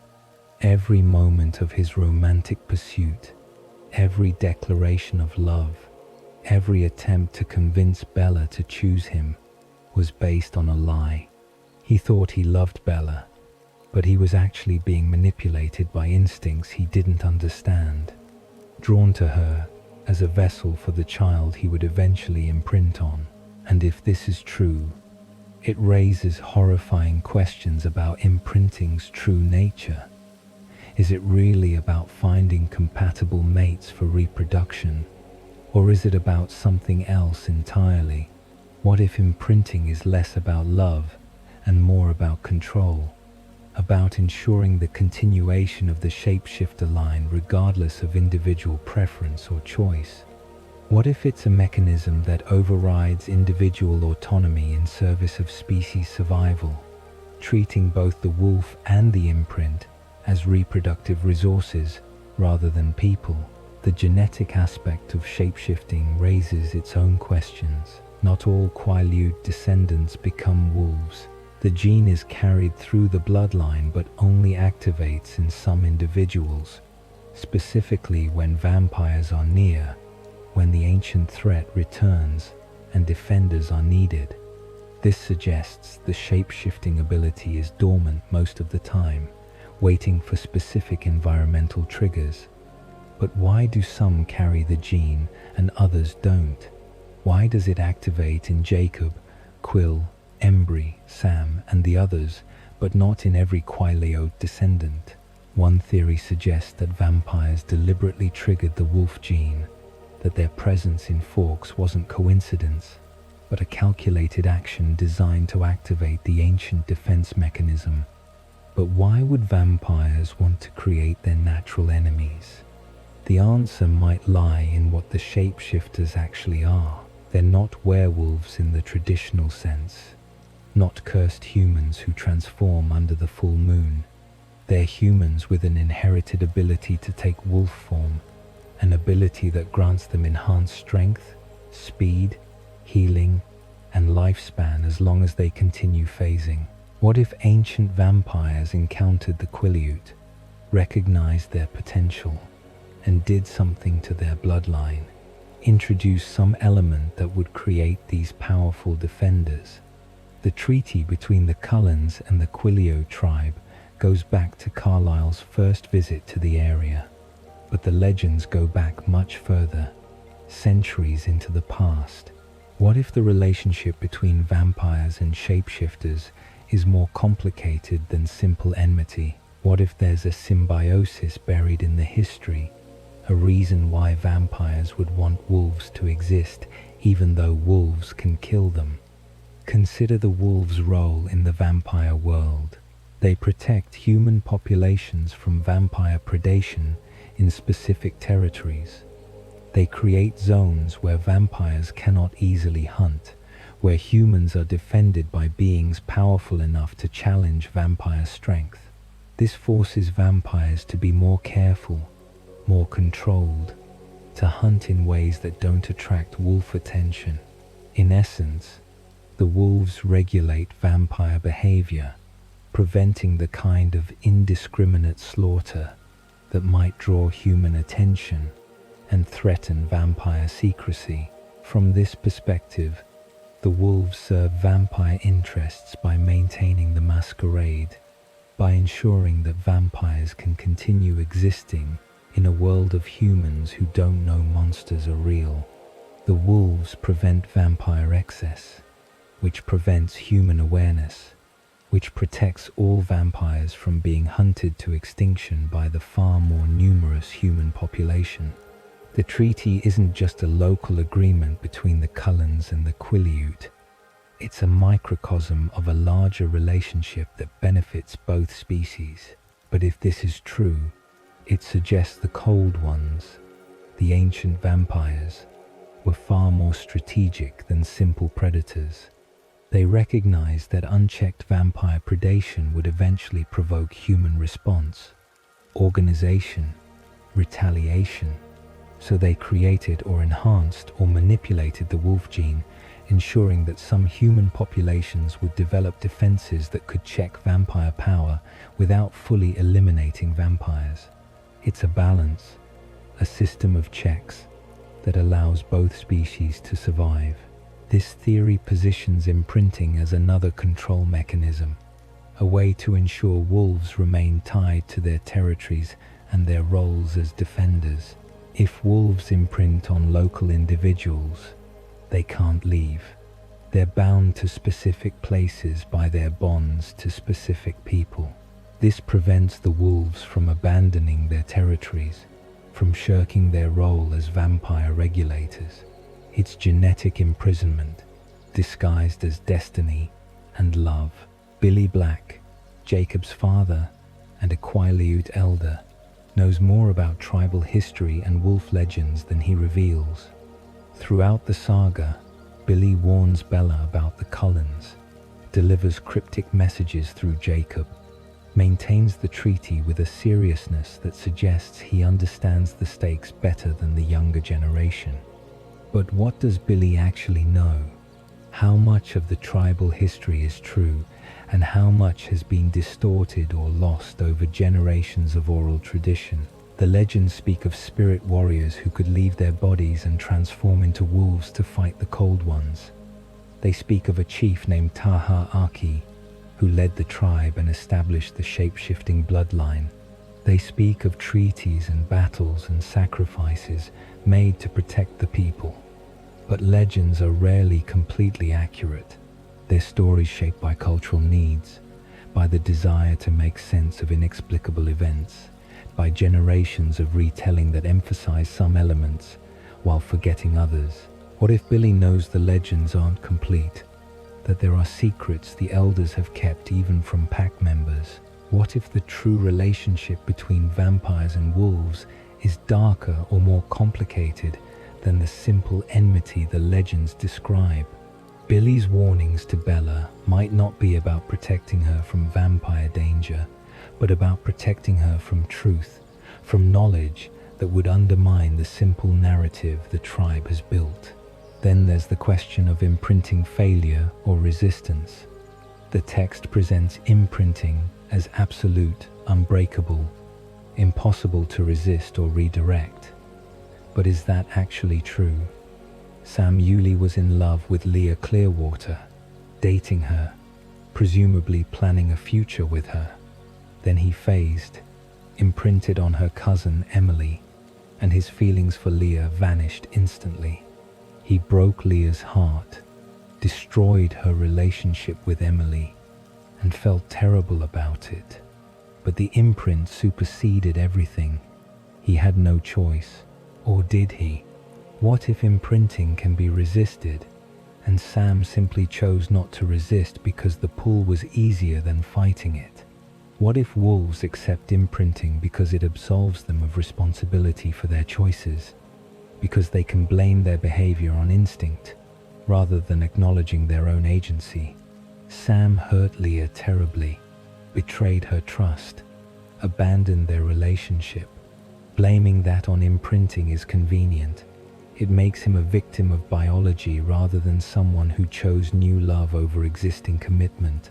This reading is darker because it suggests wolves have more choice than they claim, that imprinting is strong but not absolute, and that accepting it is the easier path. Resisting would require fighting powerful instincts every day, maintaining commitment to previous relationships and desires, despite biological pressure to abandon them. Most people, given that choice, would surrender to the instinct. But surrender is still choice, even if it doesn't feel like choice in the moment. If imprinting can be resisted, then Jacob's acceptance of his bond with Renesmee becomes more troubling. He could fight it, could choose to maintain distance from an infant, could refuse to position himself as her future romantic partner. But he doesn't fight it. He accepts it immediately, relieved even, because it solves his problem with Bella. He was pursuing a woman who didn't love him, causing pain to himself and everyone around him. The imprint gives him an exit, a way to stop fighting a battle he was losing, and he takes it gratefully. But accepting that exit means accepting a bond with a child, means committing to a relationship with someone who has no say in the matter, who will grow up under his influence and never know what it's like to choose her romantic partner freely. Jacob chooses his own emotional comfort over Renesmee's future autonomy, and the text rewards him for it by presenting the imprint as beautiful and right. The disturbing implications extend to other imprints as well. Quill imprints on Claire, a 2-year-old child, and the pack treats this as perfectly normal. He'll be her protector and friend for years, they explain. And then, when she's older, their relationship will naturally evolve. But there's nothing natural about an adult man bonding with a toddler and waiting for her to grow up so he can date her. It's predatory, regardless of how the pack frames it.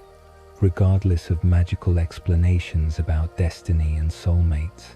The text wants us to accept that imprinting is different, that it's pure and selfless, that the wolf truly will be whatever the imprint needs. But examine the outcomes and a pattern emerges. In every case we see, imprinting results in a romantic pairing eventually. It's always framed as destiny bringing together perfect matches. But perfect for whom? Perfect according to what measure? The wolves insist they're happy, that they've found their completion, but they have no frame of reference for what they might have chosen without the imprint. No way to know if they're genuinely happy or just biologically satisfied, and the imprints themselves are given even less consideration. Do they want to be someone's destiny? Do they want the pressure of being the center of someone's entire existence? Do they want to be pursued, however gently, by someone who literally cannot give up, cannot move on, cannot choose anyone else? The text assumes they do, assumes that being loved that intensely is everyone's dream, but it could just as easily be a nightmare, a suffocating devotion that allows no space for personal growth or independence. Some theorists argue that imprinting is fundamentally about power, about ensuring pack stability through enforced bonds. A wolf who has imprinted is less likely to challenge the alpha, less likely to leave the pack, less likely to make choices that might endanger the tribe. They're anchored by their imprint, made predictable and controllable through biology. From this perspective, imprinting isn't a gift but a leash, a mechanism of social control disguised as romantic destiny. This theory gains support from the fact that not all wolves imprint. It's not universal, not inevitable. Sam imprinted, Jared imprinted, Paul imprinted, but not every wolf does. What determines who imprints and who doesn't? If it's truly about finding the genetically optimal mate, every wolf should eventually imprint. But they don't, which suggests imprinting serves some other purpose, triggers under specific conditions we don't fully understand. What if imprinting activates as a response to instability, to wolves whose loyalty might waver, whose commitment to the pack might falter? Sam was the first to phase, the original alpha, leading the pack before Jacob's stronger claim manifested. Imprinting on Emily gave him personal reasons to stay in La Push, to maintain his role as leader even when challenged. Jared and Paul were both volatile, quick to anger, struggling with the demands of pack life. Their imprints stabilized them, gave them reasons to control their tempers and maintain pack cohesion. Jacob imprinted only after months of pain and instability, after running away from the pack and living as a wolf for extended periods, after threatening to leave forever and take others with him. His imprint occurred at exactly the moment when he might have broken from the pack entirely, when his loyalty to Bella threatened to override his loyalty to his wolf brothers.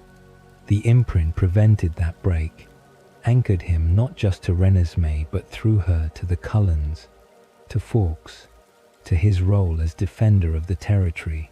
If this theory is correct, imprinting isn't random or about genetic matching. It's a fail-safe, a mechanism that activates when a wolf's commitment to their role wavers, binding them through love to ensure they remain where they're needed. It's manipulation at the genetic level, treating individual wolves as resources to be managed, rather than people with rights to choose their own paths. The question of what Billy Black knows becomes crucial again.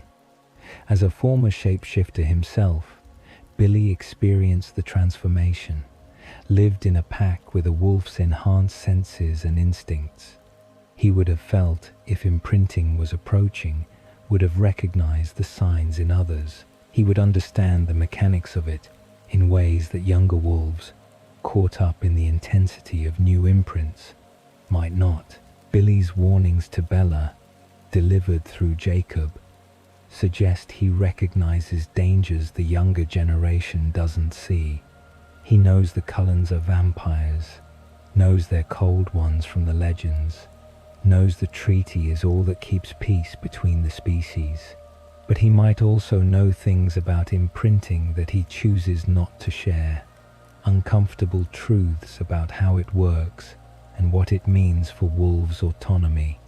He might know that imprinting isn't the blessing the pack believes it to be, but he stays silent because what alternative can he offer? The mechanism is genetic, inevitable once triggered.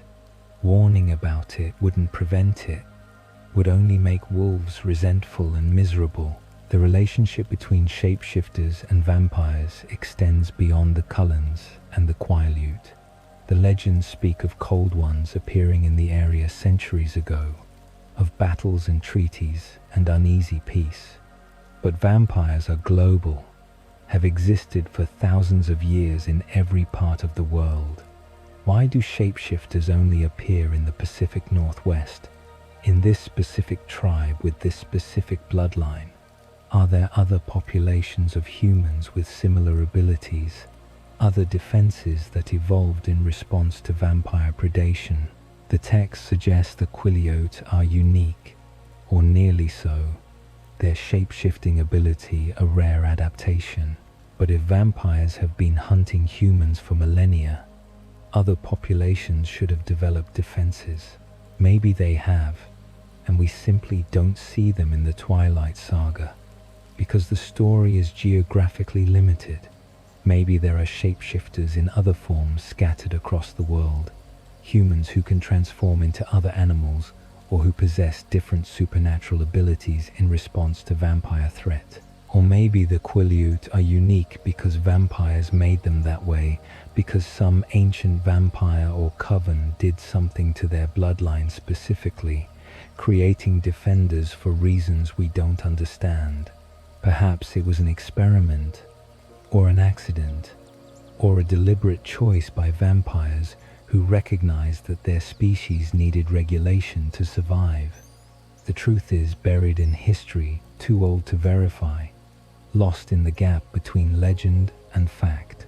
What remains clear is that imprinting, presented as the purest form of love, is actually the purest form of control. It overrides individual choice, binds people together regardless of compatibility or desire, creates relationships where power dynamics are fundamentally skewed. The wolves celebrate imprinting because they're taught to celebrate it, because their culture frames it as a gift from their ancestors. But examined closely, it looks less like a gift and more like a curse. One more way that supernatural forces treat individuals as resources rather than people with rights to self-determination. Jacob's devotion to Renesmee, which seems to resolve so many conflicts in the saga, is actually the beginning of a relationship built on compulsion and grooming. She will never know what it's like to choose a partner freely, will never experience attraction that isn't predetermined by forces beyond her control. And Jacob will never know if he could have loved someone else, made different choices, built a life not dictated by genetic imperative. They're both trapped, though the story wants us to believe they're both blessed.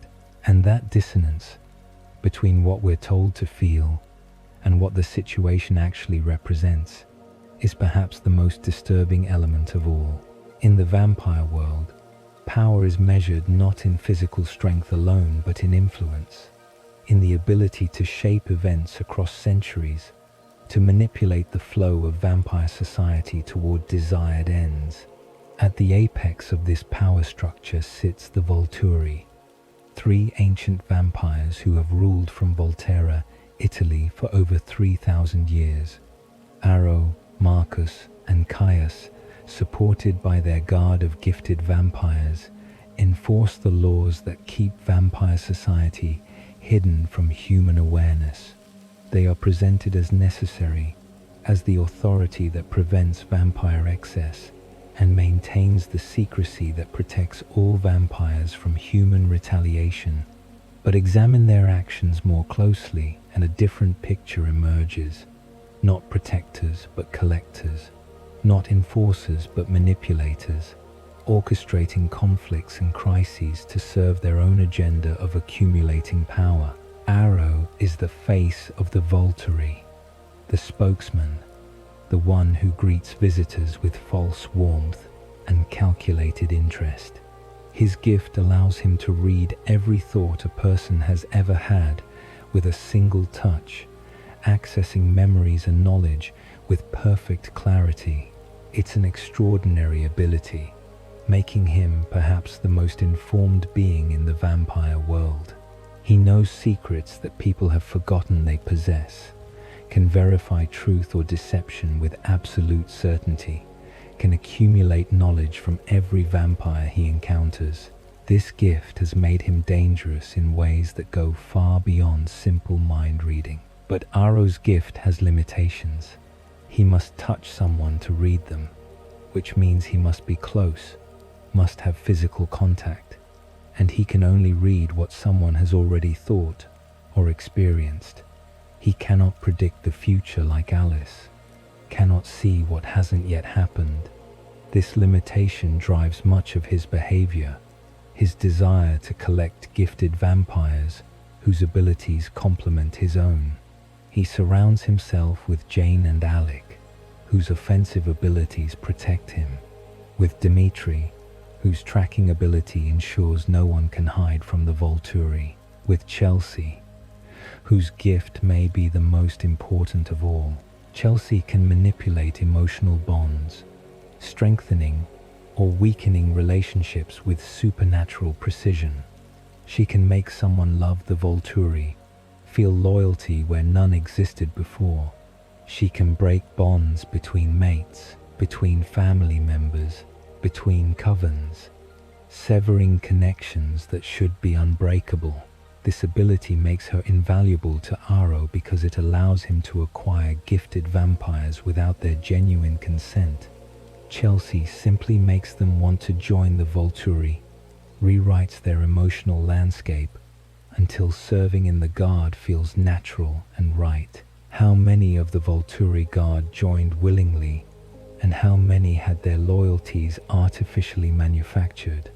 The text never directly addresses this question, but the implications are staggering. If Chelsea can make anyone loyal to the Volturi, then the entire Guard might be composed of vampires who were manipulated into service, their genuine feelings overwritten by Chelsea's ability.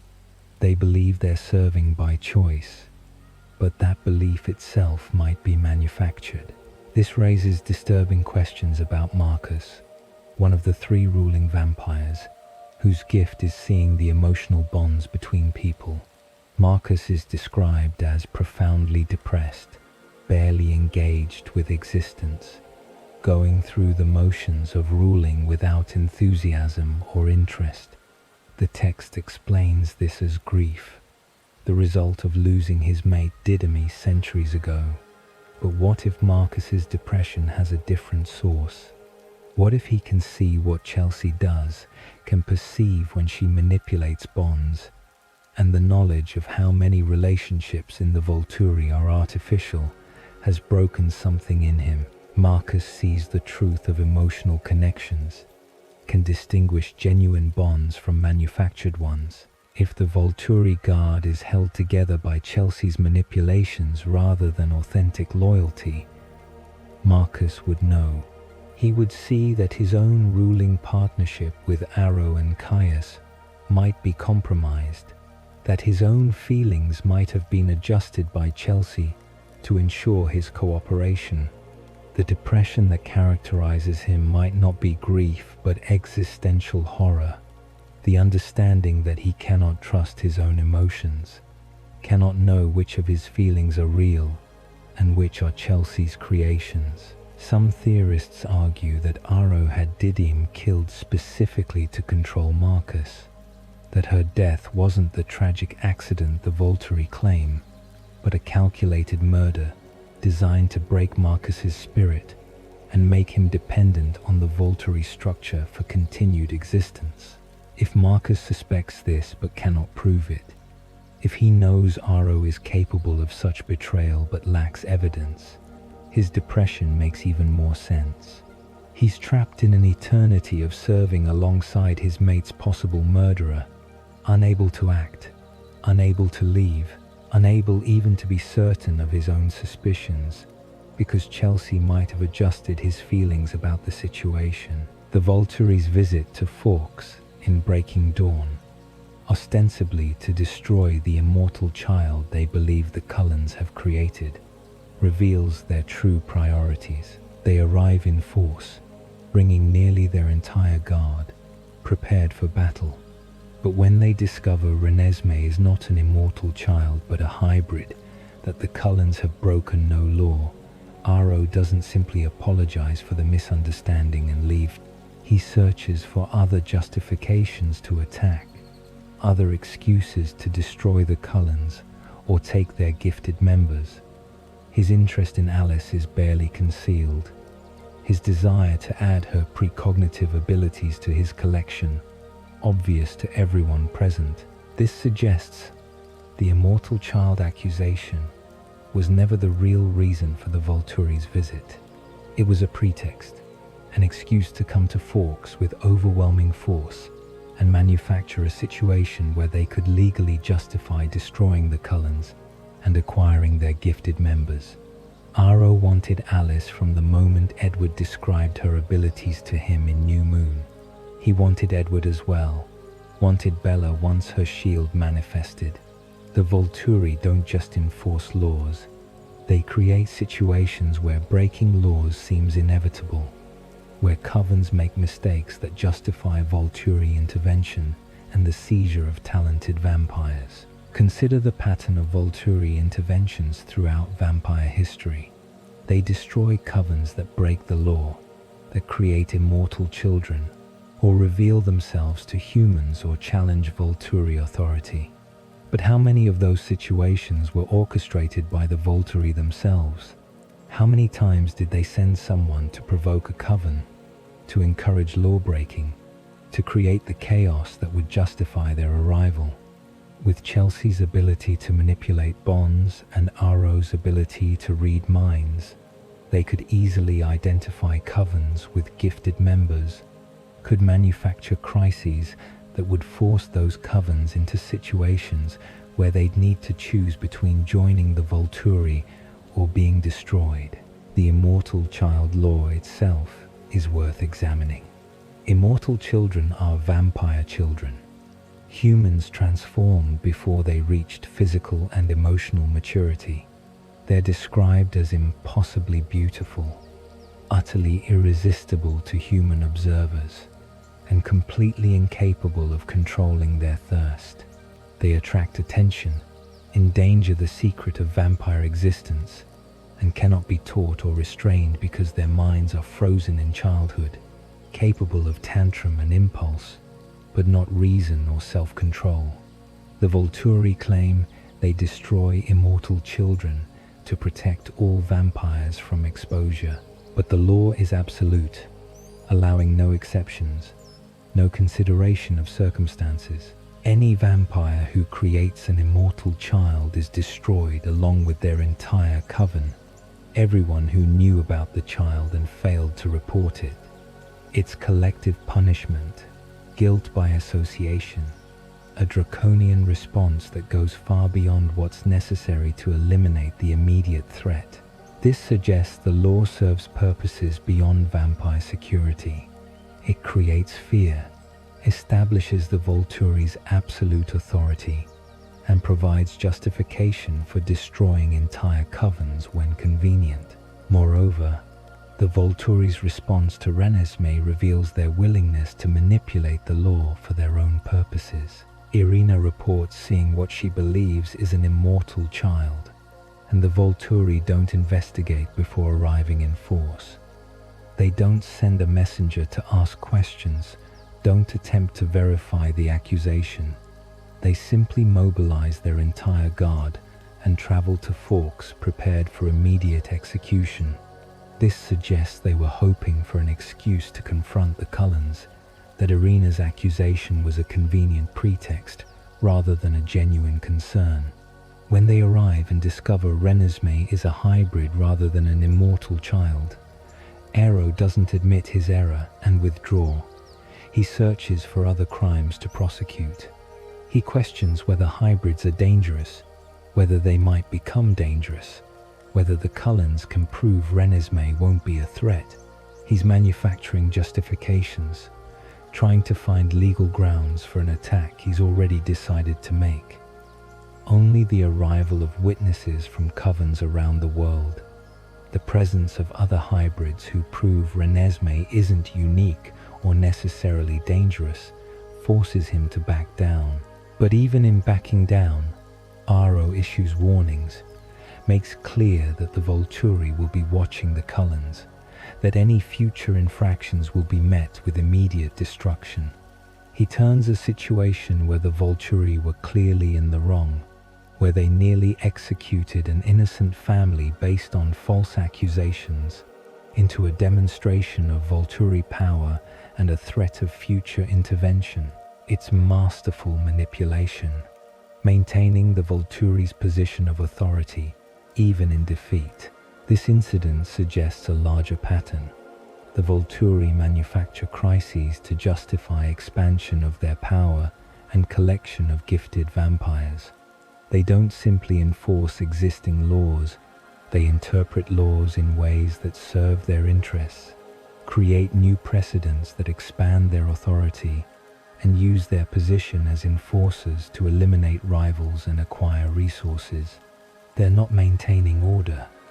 They're consolidating power, slowly but systematically eliminating any coven that might challenge them while collecting gifted vampires who strengthen their position.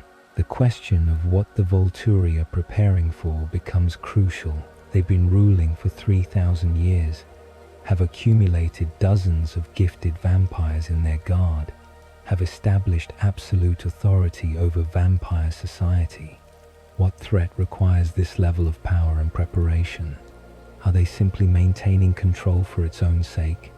Or are they anticipating some future conflict that will require every advantage they can acquire? Some theorists suggest the Volturi fear human technological advancement, recognize that human weapons are becoming capable of threatening even vampires. A vampire can survive almost anything, but they're not invulnerable. They can be torn apart and burned. Throughout most of history, humans lacked the capability to threaten vampires systematically. But modern weapons, modern surveillance, modern organization, these things change the equation. If humans discovered vampire existence and mobilized against them with military force, with coordinated attacks and incendiary weapons, vampires would be in genuine danger. The Volturi might be preparing for that possibility, accumulating power in anticipation of a future where vampire secrecy fails and war with humanity becomes inevitable. In that scenario, their collection of gifted vampires makes sense. Jane and Alec could incapacitate entire military units. Dimitri could track human leaders.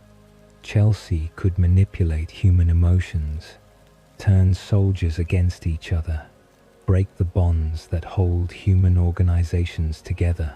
The Volturi Guard, properly deployed, could be devastatingly effective against human forces. But there's another possibility, darker and more disturbing. What if the Volturi are preparing not to defend against humans, but to rule them? What if their ultimate goal is not to remain hidden, but to eventually reveal themselves and establish open dominion over humanity? They've spent 3,000 years consolidating power in the vampire world, eliminating rivals, establishing unquestioned authority. Perhaps that was phase 1. Phase 2 might be revealing vampire existence on their own terms, at a time and in a manner they control, and using their accumulated power to position themselves as rulers of a world where humans become a managed food source rather than an ignorant prey species. This theory is speculative, unsupported by direct textual evidence, but it fits the pattern of Volturi behavior. They're not content with simply existing, with maintaining the status quo. They're actively expanding their power, collecting abilities, eliminating potential threats. That's the behavior of an organization preparing for major action, for a fundamental shift in the paradigm they operate within. Whether that shift is defensive, preparing for human discovery, or offensive, planning to reveal themselves and seize control, the end result is the same. The Volturi are building towards something, some future conflict or transition that requires more power than simply maintaining vampire law would justify. Aro's personal role in this preparation cannot be understated. He's not simply a ruler maintaining order. He's a collector, obsessed with acquiring gifted vampires, the way some people collect art or rare books. His fascination with Alice, with Edward, with Bella, with any vampire who possesses unusual abilities, reveals his true priorities. He doesn't want these vampires because they'd make better enforcers of vampire law. He wants them because he collects power, accumulates advantages, builds his arsenal for purposes we can only guess at. The fact that Aro almost never leaves Volterra is telling. Marcus and Caius similarly remain in their stronghold, sending their guard to enforce laws and eliminate threats, while they stay protected in Italy. This isn't the behavior of hands-on rulers engaged with their subjects. This is the behavior of commanders directing forces from a secure position, of generals planning campaigns, while subordinates execute them. The Volturi aren't walking among vampire society, observing and responding to genuine needs. They're isolated in their ancient city, making decisions based on reports from their guard and their own strategic calculations. This isolation might explain some of their decisions, their willingness to act on incomplete information, their tendency to assume the worst about situations they haven't directly observed. But it also suggests vulnerability. The Volturi are powerful, but they're disconnected from the wider vampire world, dependent on their guard for information, for enforcement, for connection to the communities they claim to govern.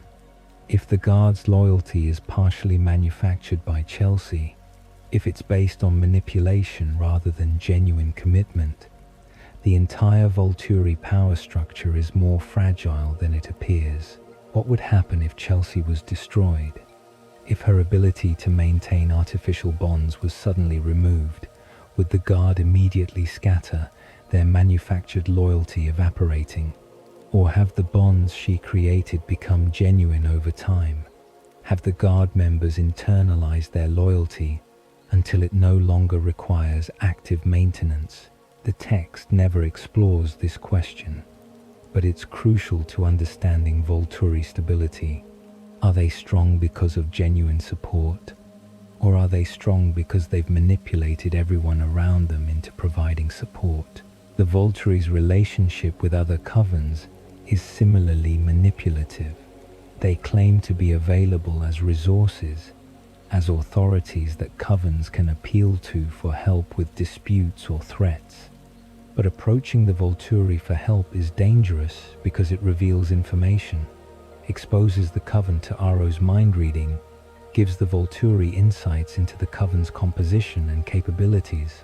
Covens that seek Volturi aid often find themselves diminished afterward, their gifted members somehow persuaded to join the guard, their influence and territory reduced. This creates a system where covens avoid the Volturi whenever possible, handling problems internally, even when outside help would be beneficial. The Volturi become a last resort rather than a genuine resource, approached only in desperation. This isolation serves Volturi purposes because it keeps covens small and manageable, prevents the formation of powerful alliances that might challenge Volturi authority. a vampire world of small, isolated covens that fear each other, and fear the Volturi is easier to control than a vampire world of strong alliances and mutual support. The few large covens that do exist operate carefully, maintaining good relationships with the Volturi, visiting Volterra periodically to demonstrate loyalty and submission. The Denali Coven, the Egyptian Coven, the Irish Coven. These groups survive by making themselves useful to the Volturi, by positioning themselves as allies rather than threats. But that alliance is always conditional, always dependent on continued Volturi approval. One misstep, one perceived challenge to Volturi authority, and even allied covens can find themselves facing the guard. This brings us back to the Cullens and why the Volturi are so interested in them despite their relatively small size and remote location. The Cullens are anomalous in multiple ways. They abstain from human blood, which is unusual but not unique. They live openly among humans, which is risky but manageable. But they also possess multiple gifted vampires, Alice and Edward, and eventually Bella, concentrated in a single small coven. And they formed an alliance with shapeshifters, traditional vampire enemies, which shouldn't be possible according to everything the Volturi understand about vampire-werewolf dynamics. The Cullens represent something the Volturi haven't encountered before. A coven that operates outside normal vampire society, that creates its own rules, that successfully navigates relationships the Volturi would consider impossible. This makes them fascinating and threatening in equal measure. If the Cullens can abstain from human blood, live peacefully with humans, and ally with shapeshifters, what does that suggest about vampire nature? Does it prove that vampires have more choice, more capacity for change than the Volturi claim? And if that's true, what does it mean for the Volturi's authority, which is based partly on the premise that vampires need rigid control to avoid exposing themselves? The Cullens threaten the Volturi not through military power, but through their example. They demonstrate that vampires can exist differently, can make choices that the Volturi insist are impossible. Every year the Cullens survive. Every successful interaction they have with humans, every day they maintain their alliance with the shapeshifters, undermines the Volturi's narrative about vampire nature and necessity. The Cullens don't need the Volturi. They've created their own system, their own rules, their own society, separate from Volterra's authority. This is why Arrow wants to destroy them or absorb them, why he searches so desperately for legal justification to act against them. The Cullens are proof that the Volturi aren't necessary, that vampires can govern themselves, can make ethical choices without centralized enforcement. If other covens realize this, if the Cullen example spread, the entire Volturi system might collapse. Covens might start making their own rules, forming their own alliances, operating independently of Volterra. The Volturi would lose their authority not through defeat in battle, but through irrelevance, through vampire society simply choosing to organize itself differently. This makes the confrontation in Breaking Dawn about more than Renesmee's status as a hybrid. It's about the Volturi reasserting their authority, demonstrating that they can still destroy any coven they choose, that their power remains absolute regardless of whether the Cullens have actually broken laws. The fact that they're forced to back down, that they cannot find legal justification to attack despite their best efforts, represents a significant defeat. They came to demonstrate power and ended up revealing limitation, showing that even the Volturi must acknowledge when they're in the wrong.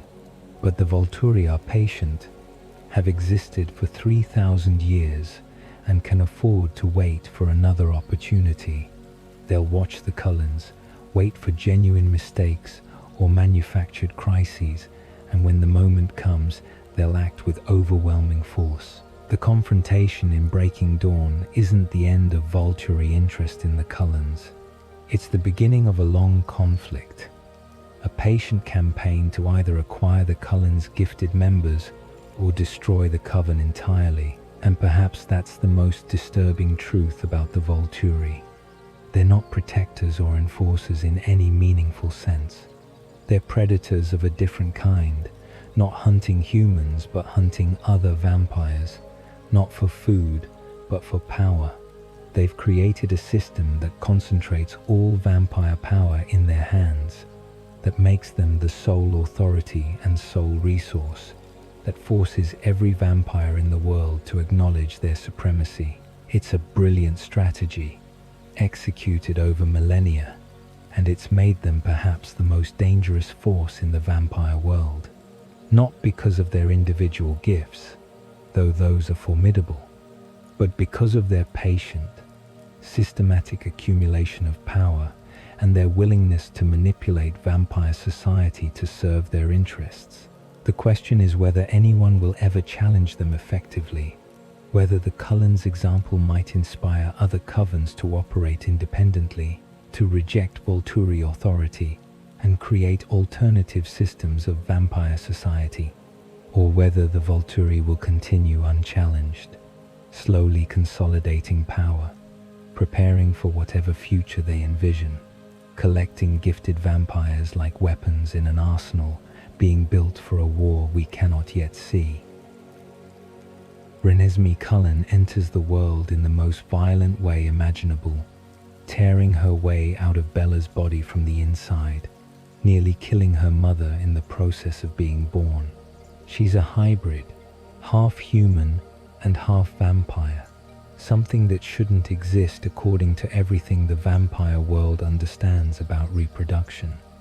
Vampires are frozen, unchanging, their bodies locked in the moment of transformation. They shouldn't be capable of biological processes like reproduction.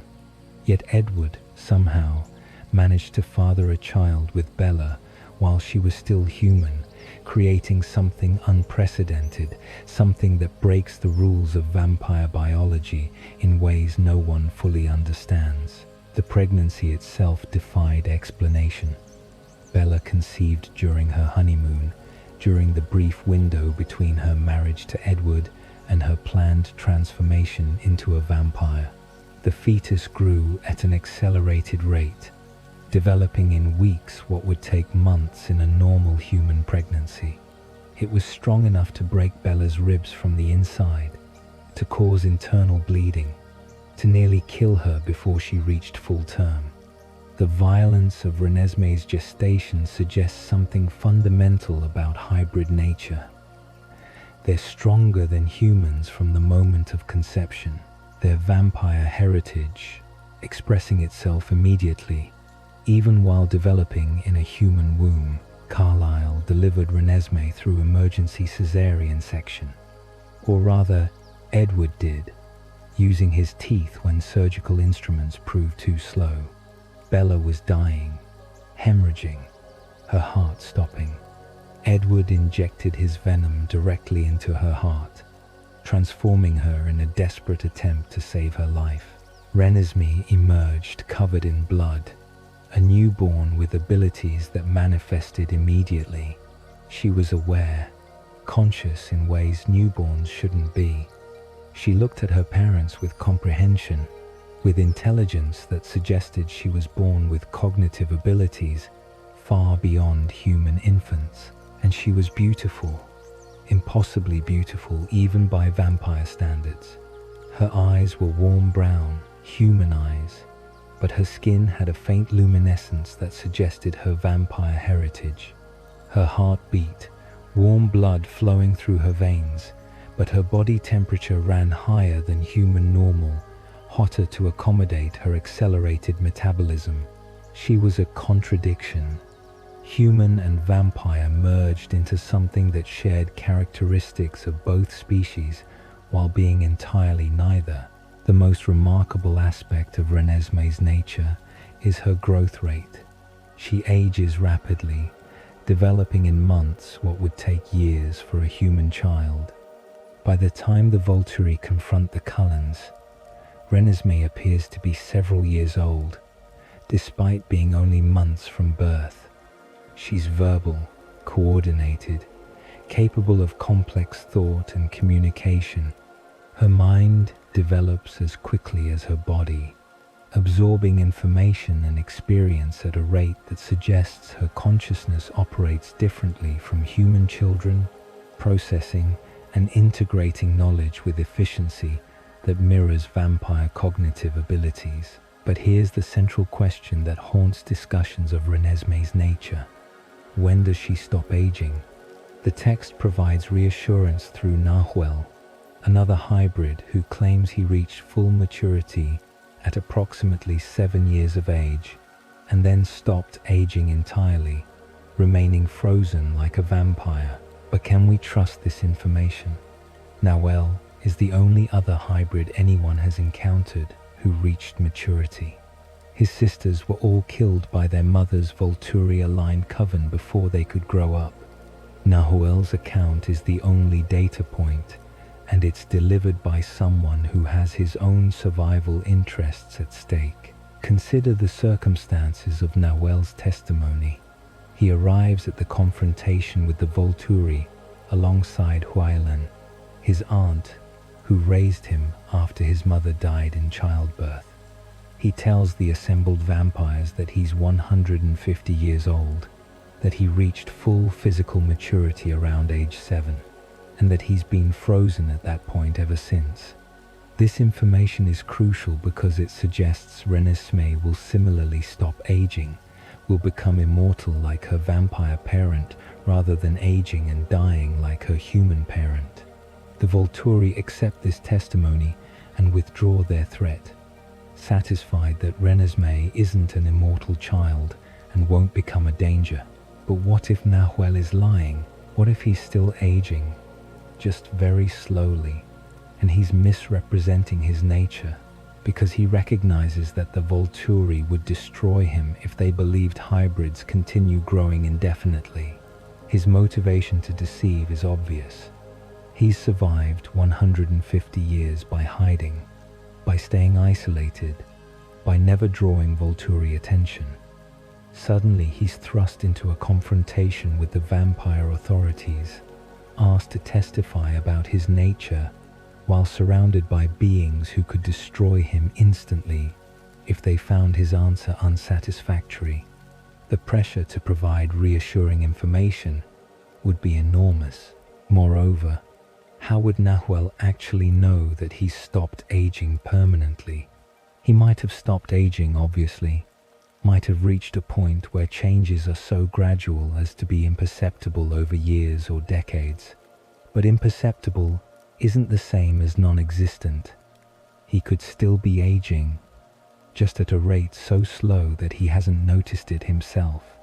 And at 150 years old, he might still be in the early stages of a lifespan that could extend for centuries or millennia, gradually maturing in ways he won't recognize until much more time has passed. This uncertainty about hybrid aging raises troubling questions about Renesmee's future.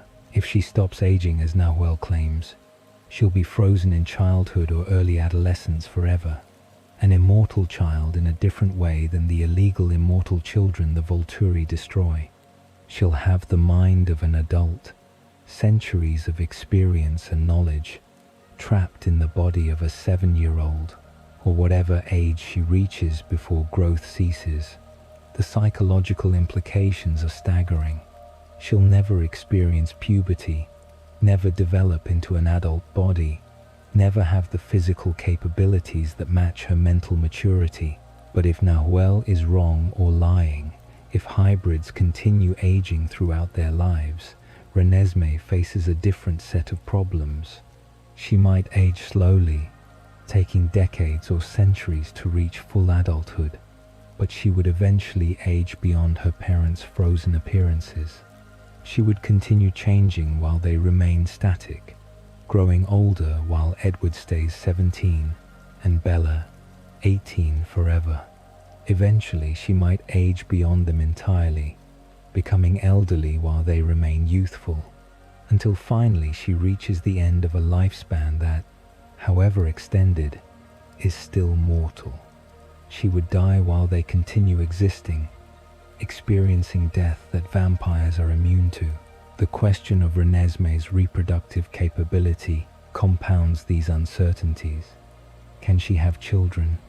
Nahuel claims his 3 sisters all bore children before being killed, suggesting female hybrids retain human reproductive capability, but male hybrids remain a mystery. Nahuel hasn't mentioned having children, which might mean he's incapable of fathering them, or might simply mean he's chosen not to. If female hybrids can reproduce but male hybrids cannot, it suggests an asymmetry in how vampire and human traits combine, a genetic lottery that affects hybrid capabilities in unpredictable ways. And what would Renesmee's children be?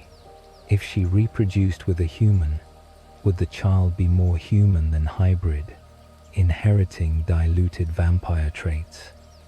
Or would vampire genetics dominate, producing another hybrid similar to Renesmee herself? If she reproduced with a vampire, which seems theoretically possible if Edward could father her with Bella, would the child be more vampire than hybrid, closer to pure vampire than Renesmee is? Or would the combination of vampire and hybrid genetics produce something entirely new, a third category of being with properties no one can predict? These questions aren't merely academic. If hybrids can reproduce, and if their children inherit supernatural traits, then Renesmee represents the beginning of a new species. Her existence proves that vampires and humans can produce viable offspring, breaking what was believed to be an absolute barrier between species. If she can have children, and if those children can have children, then hybrid genetics could spread through the human population, creating a new category of supernatural being that combines human and vampire traits in varying proportions.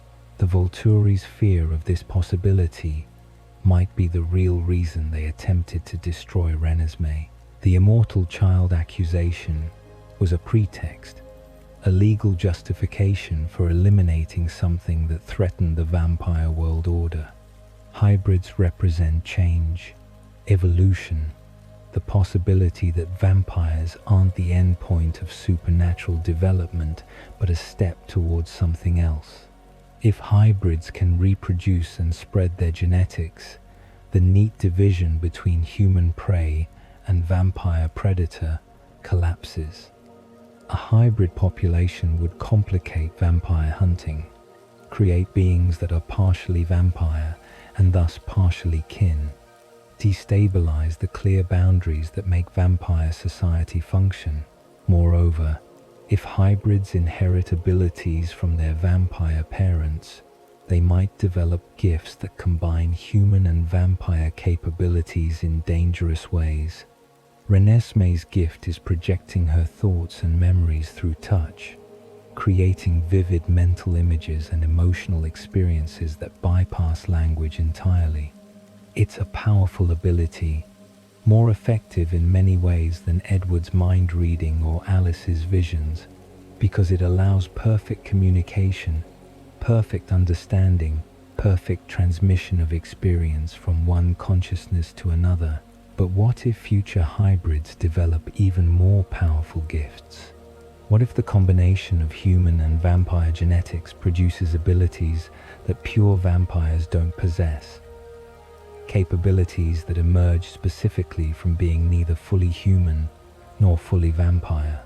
Hybrids might be the next stage of supernatural evolution, beings who combine the strengths of both species while avoiding some of their weaknesses. They have beating hearts and warm blood, can eat human food and walk in sunlight without sparkling, can pass as human more easily than vampires, yet they also have enhanced strength and speed, accelerated healing, extended lifespans, and potentially supernatural gifts. From the Volturi's perspective, hybrids are an existential threat. They don't fit into the existing vampire law structure, don't require the same regulations as pure vampires, yet possess capabilities that could challenge vampire supremacy.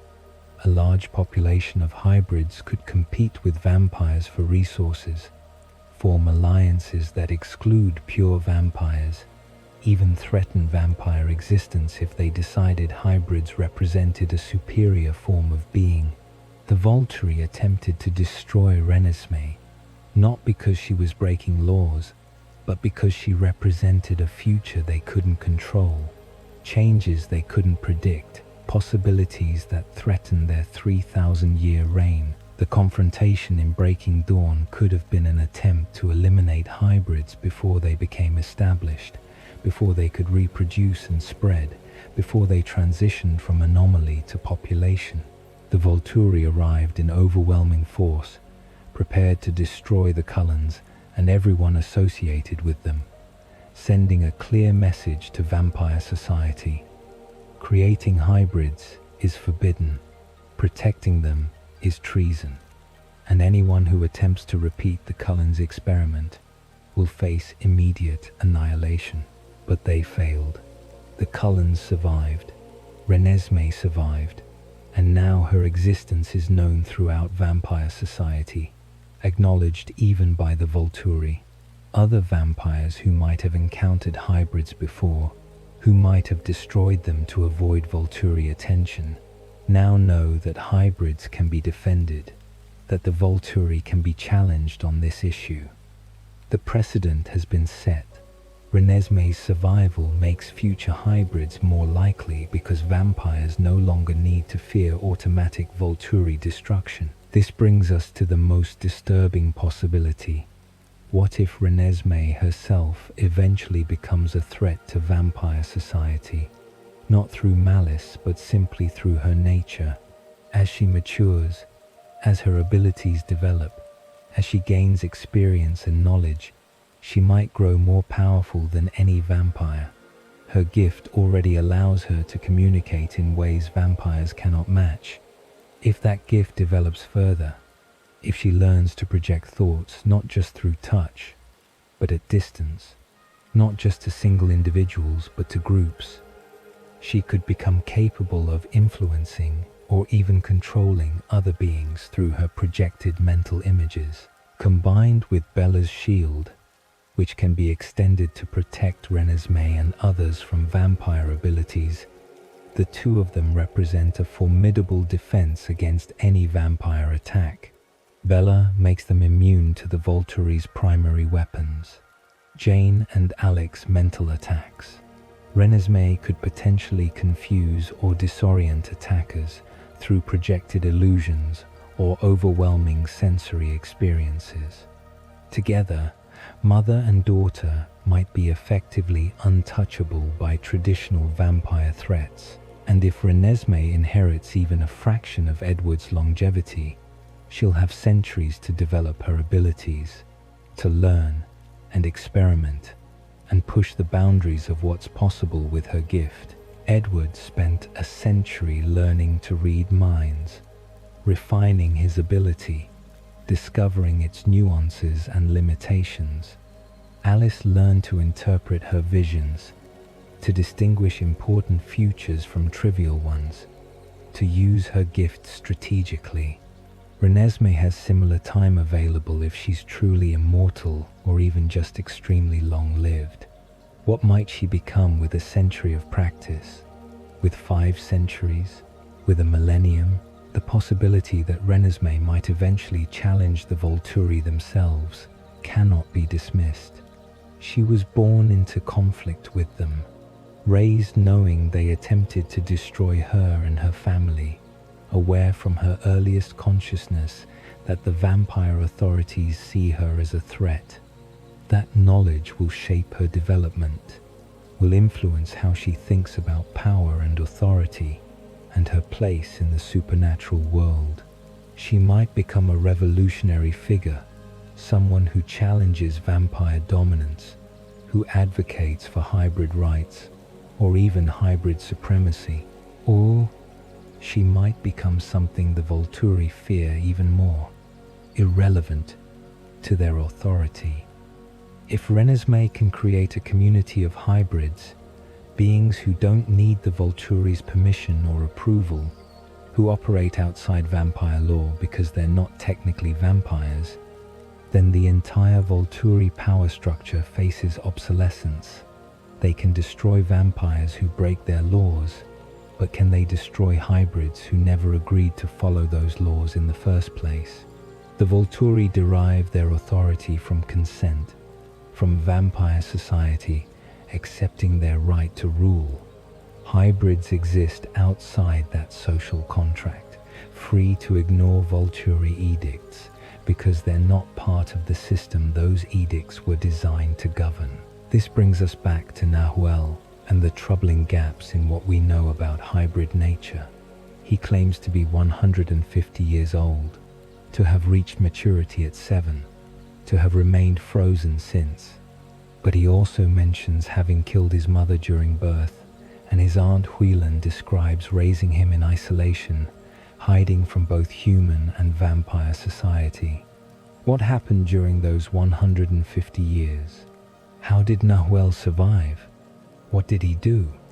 Who did he interact with? The text provides almost no information about Nahuel's history between his birth and his arrival at the Cullen confrontation. This absence is suspicious. 150 years is a significant span of time, long enough for extensive experiences and relationships and events. Yet Nahuel appears with Huilan, the two of them apparently having spent more than a century together in isolation, and offers testimony about hybrid nature that conveniently resolves the Volturi's concerns. What if Nahuel has a hidden agenda? What if he's not simply a hybrid who survived through luck and isolation, but someone with his own plans, his own goals, his own understanding of what hybrids might become?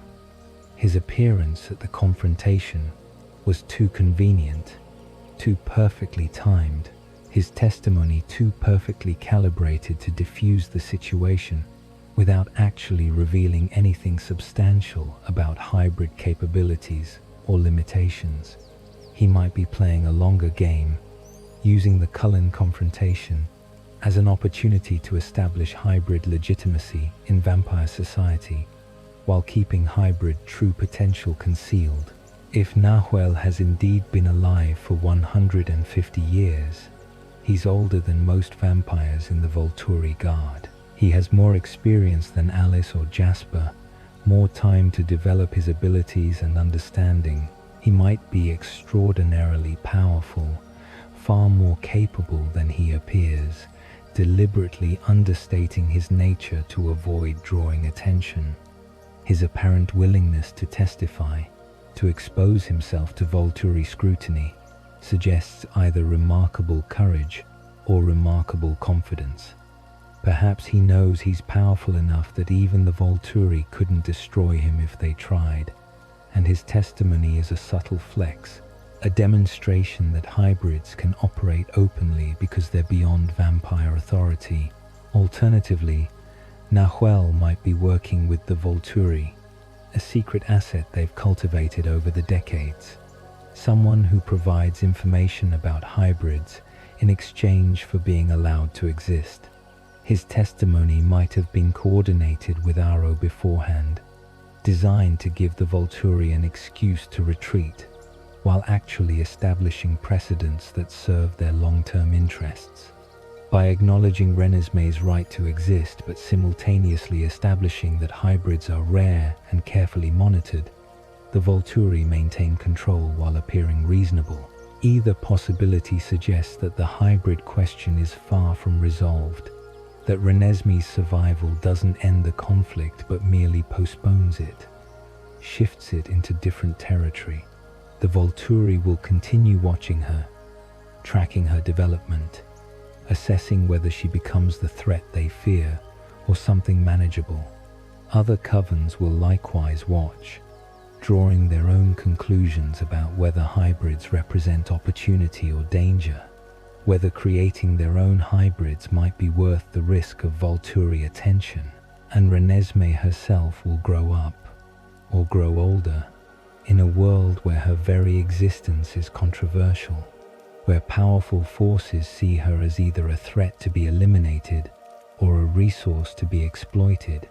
Her childhood, however long it lasts, will be shaped by awareness of being different, being unprecedented, being the focus of attention from beings who have lived centuries or millennia and who see her as a problem to be solved rather than a person to be valued. The question that haunts all speculation about Renesmee's future is simple but profound. Is she the beginning of something new, the first of a hybrid species that will grow and develop and eventually replace both humans and vampires as the dominant supernatural beings? Or is she an evolutionary dead end, a one-time anomaly that will die without descendants, leaving vampire and human species separate as they've always been? The answer will determine not just her fate, but the fate of everyone around her, the entire structure of human-vampire relations, the future of supernatural society itself. And we won't know the answer for decades at minimum, perhaps centuries, until Renesmee's development fully manifests, until her reproductive capability is tested, until the question of hybrid aging is definitively resolved through lived experience rather than speculation.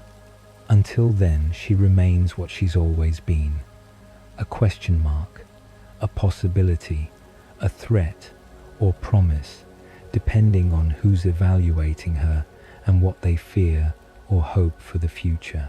The transformation from human to vampire is described as 3 days of unendurable agony, fire burning through every vein as venom spreads from the bite site through the bloodstream, rewriting human biology into something fundamentally different. Those who survive the process, and not all do, wake with enhanced strength and speed, perfect memory of their human life, and an overwhelming thirst for human blood. But the mechanics of this transformation, the precise biological or supernatural processes that convert mortal flesh into immortal marble, remain mysterious even to vampires themselves. And perhaps, more mysteriously, why does it take exactly 3 days? Why not 2 days or 4? What happens during those 72 hours that requires such specific duration? Consider what the transformation actually does to a human body.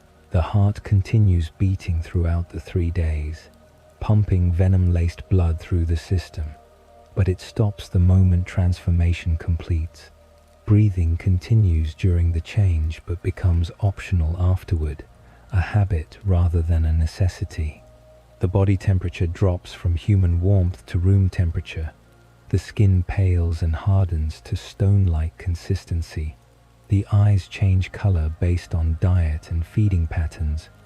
Every cell in the human body is apparently altered, replaced, or restructured into something that no longer requires oxygen or nutrients, that doesn't age or decay, that heals from almost any injury, given enough time and blood. But how does venom accomplish this? Carlyle, with his centuries of medical knowledge, has studied the transformation process extensively, yet even he cannot fully explain the mechanism. He describes venom as working on a cellular level, altering DNA, restructuring tissue, but these explanations are vague, gesturing towards science without actually providing scientific detail. This vagueness suggests either Carlyle doesn't fully understand what he's describing, or the process operates through mechanisms that science, as we understand it, cannot adequately explain. One theory proposes that vampirism is not supernatural at all, but the result of an extremely advanced virus or parasite, something that evolved millions of years ago, or was engineered by some ancient civilization we have no record of. In this interpretation, venom is a vector for microscopic organisms that invade the human body, take over cellular functions, and restructure tissue to create an optimal host for their continued existence. The vampire isn't a cursed or supernatural being, but a human body colonized and transformed by an alien biology, kept alive and functional indefinitely to serve as habitat for the viral or parasitic organisms. This theory has appeal because it grounds vampirism in biology rather than magic, makes it something that could theoretically be studied and understood through scientific means. It explains why venom must be injected, why it spreads through the bloodstream, why transformation takes time as the organisms spread throughout the body and complete their restructuring work. It even explains vampire abilities as evolutionary adaptations the virus or parasite developed to ensure host survival and reproduction. Enhanced strength and speed help the host hunt prey and defend itself. Mind reading, precognition, emotional manipulation. These could be sophisticated methods the organisms use to help hosts navigate social situations and identify optimal feeding opportunities. But this theory struggles to explain some aspects of vampire nature. How does a virus or parasite enable precognition? Alice sees futures that haven't happened yet, timelines that might never exist. No biological mechanism can explain consciousness perceiving events outside its own temporal location. Similarly, Edward's telepathy requires some method of detecting and interpreting neural activity from a distance, which seems to violate basic principles of physics. And Bella's shield, blocking mental intrusions while allowing her own thoughts to function normally, suggests something operating at a non-physical level, something that responds to consciousness and intention rather than simple biological processes. These abilities push toward a different explanation. Vampirism is genuinely supernatural, operating through mechanisms that exist outside normal physical law. The venom isn't biological but magical, a substance that rewrites not just the body but the soul, binding consciousness to flesh in a new configuration that allows impossible capabilities. In this interpretation, the 3-day transformation is a ritual as much as a biological process, a period during which human and supernatural merge, creating a being that exists partially outside normal reality. But if vampirism is supernatural, where did it come from? The text provides no origin story, no explanation for how the first vampire came into existence. Vampires simply are, have always been, an established part of the world that humans mostly don't know about. But logically, there must have been a first vampire, a moment when vampirism entered the world through creation or infection or emergence. Was the first vampire cursed, transformed by gods or demons as punishment or gift? Did vampirism evolve naturally, a supernatural adaptation that emerged through mechanisms we don't understand? Or was it created deliberately by some powerful being with purposes we can only guess at? The Volturi, as the oldest vampires we encounter in the text, might know the truth about vampire origins. Aro, Marcus, and Caius have existed for 3,000 years, long enough to accumulate histories and legends from earlier vampires to piece together information about the ancient past. But they share almost nothing about vampire history, maintain secrecy not just about vampire existence, but about vampire nature and origins. This secrecy might be simple elitism, ancient beings hoarding knowledge as a form of power, or it might be that the truth about vampire origins is so disturbing or so destabilizing that revealing it would undermine vampire society entirely? What if vampires were created as weapons? What if some ancient civilization, facing threats they couldn't overcome with ordinary humans, engineered vampires as super soldiers, biological weapons designed to be stronger and faster and more durable than any normal human? The transformation process would be the activation sequence. Venom, the delivery mechanism for whatever genetic modifications or supernatural alterations created enhanced capabilities. In this scenario, vampires are artificial, purpose-built, and the thirst for human blood might be an unintended side effect, a glitch in the design that turned the weapons against their creators. This theory explains why vampires are so perfectly designed for predation, why every aspect of their nature seems optimized for hunting humans.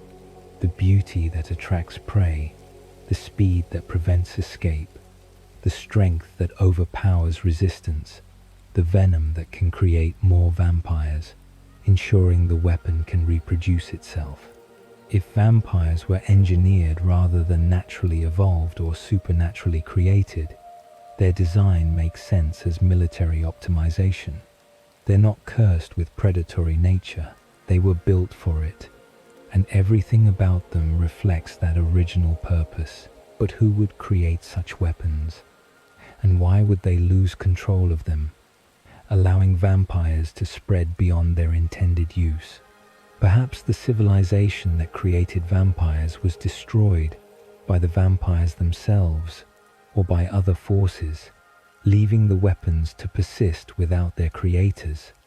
Or perhaps vampires were created by multiple civilizations independently, different groups developing similar solutions to similar problems, which would explain why vampires exist globally rather than emerging from a single geographic origin point. The question of why some humans survive transformation while others die is crucial to understanding vampire nature. The text suggests that most humans who are bitten die rather than transform, their hearts giving out during the agony of the change, their bodies unable to withstand the stress. But what determines survival? Is it physical constitution, some humans simply being hardier than others? Is it age, with younger humans more likely to survive than older ones? Or is it something less tangible, some quality of will or spirit, or compatibility with vampire nature that allows certain individuals to make the transition while others cannot? Carlyle's own transformation provides an interesting case study. He was attacked by a vampire in a sewer, bitten during a fight, and managed to hide himself in a cellar where he endured 3 days of transformation agony alone. He survived despite having no medical care, no support, no knowledge of what was happening to him. This suggests that survival depends primarily on the individual rather than external care. The body either makes the transition or it doesn't, and human intervention during the process is largely irrelevant. But Carlyle's transformations of others complicate this picture. He transformed Edward during the Spanish influenza pandemic, choosing to change him rather than let him die of disease. Edward survived, becoming a vampire, but presumably Carlyle had the opportunity to transform other dying patients, other people who might have made the transition successfully. Why did he choose Edward specifically? Was there something about Edward that suggested he would survive transformation? Some quality Carlyle recognized that indicated compatibility with vampire nature? The same question applies to Carlyle's other creations. Esme survived transformation after a suicide attempt. Rosalie survived after being assaulted and left for dead. Emmett survived after being mauled by a bear. In each case, Carlyle or Rosalie chose to transform someone who was already dying, already at the threshold between life and death. This pattern might reflect Carlyle's ethical concerns, his desire to only transform people who would die otherwise, making the transformation a form of mercy rather than violation. But it might also reflect practical knowledge about who can successfully become a vampire. Perhaps transformation is most likely to succeed when the human is already dying, when they're close enough to death that their body's resistance to change is weakened. A healthy human might fight the transformation unconsciously, their body's immune system and natural defenses treating the venom as a threat to be eliminated rather than a change to be integrated. But a dying human, their body already failing, might be more malleable, less capable of resistance, allowing the venom to do its work without triggering fatal immune responses. This would explain why newborn vampires, those recently transformed, are described as particularly violent and uncontrolled. They're beings who died and were brought back as something else, consciousness preserved, but biology completely rewritten. The trauma of that experience, even if they don't consciously remember the transformation, would be profound. They wake with perfect memory of their human life, but in a body that operates on completely different principles, with overwhelming thirst for blood that overrides everything else. The violence of newborns might not be inherent vampire nature, but a response to traumatic transformation, a period of adjustment that takes months or years to overcome. The fact that vampires retain their human memories, their human personality, their human sense of self despite complete biological transformation is itself remarkable and mysterious. If vampirism is biological, a virus or parasite restructuring the body, why would consciousness and memory survive intact? Brain tissue is presumably altered like everything else during transformation. Neurons restructured or replaced with vampire equivalents. Yet somehow, the pattern of memories, the configuration of personality, the sense of continuous identity from human to vampire, all persist through this radical change. This suggests consciousness in the Twilight universe isn't purely physical, isn't simply an emergent property of brain activity. There must be something else, some non-physical component of identity that survives bodily transformation, that maintains continuity even as the physical substrate changes completely. Whether we call this a soul or consciousness or some other term, its persistence through transformation implies a dualistic universe, where mind and body are separable, where identity can exist independently of specific physical form. Edward's belief that vampires lose their souls during transformation becomes interesting in this context. He's convinced that becoming a vampire damns you, that whatever non-physical component makes humans human is destroyed or corrupted by the change. But if consciousness survives transformation intact, if memories and personality and sense of self persist, what exactly is lost? Edward might be projecting religious beliefs onto biological reality, interpreting transformation through a theological framework that doesn't actually match the metaphysics of his world. Or perhaps Edward is right, and what survives transformation isn't the soul but something else, an imitation or echo of human consciousness that seems continuous but is actually different in some fundamental way. In this darker interpretation, the person who wakes after 3 days of transformation isn't the same person who was bitten.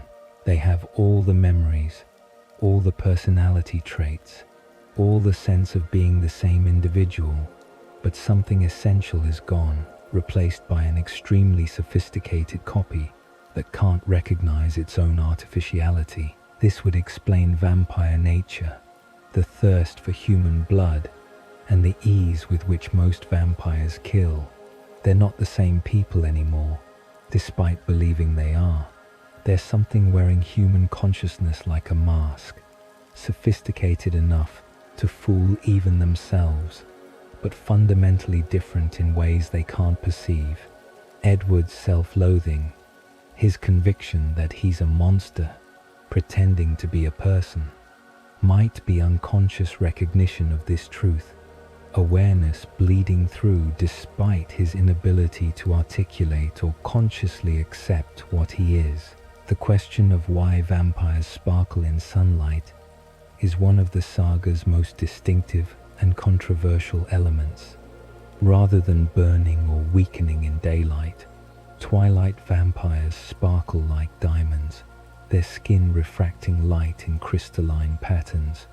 This seems arbitrary, a purely aesthetic choice, but what if it reflects something fundamental about vampire biology or metaphysics? What if vampire skin sparkles because it's no longer entirely physical? Because the transformation process converts flesh into something that exists partially outside normal space, appearing solid, but actually possessing properties that normal matter doesn't have. In this interpretation, the diamond-like sparkle is light, interacting with tissue that has unusual refractive properties, that bends and reflects light in ways that pure carbon crystal does, because the molecular or metaphysical structure is similar. Vampire skin is described as hard as stone, nearly indestructible, capable of withstanding forces that would tear human flesh apart. Perhaps this durability comes from the same property that causes sparkling tissue that has been transformed into something crystalline or quasi-crystalline at the molecular level, creating the strength and the visual effect simultaneously. But this explanation is speculative, an attempt to rationalize what might simply be a supernatural property that doesn't require or permit scientific explanation. Perhaps vampires sparkle because they're no longer entirely part of the natural world, because transformation moves them partially into some other realm or dimension, and the sparkle is visual evidence of their liminal existence, beings caught between purely physical and purely supernatural states. The development of vampire gifts, the special abilities that some vampires possess, raises additional questions about transformation mechanics. Not all vampires develop gifts.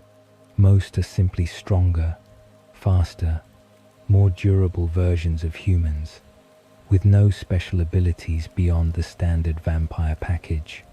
But some, like Edward's telepathy or Alice's precognition or Bella's shield, develop unique capabilities that go beyond normal vampire abilities.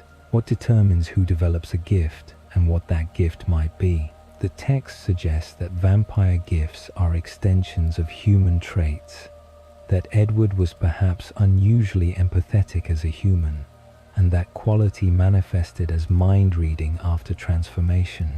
Alice might have been unusually intuitive, able to read social situations and predict outcomes, and transformation amplified this into genuine precognition.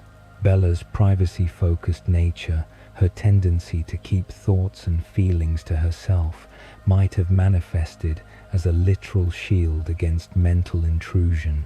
But this pattern doesn't hold completely.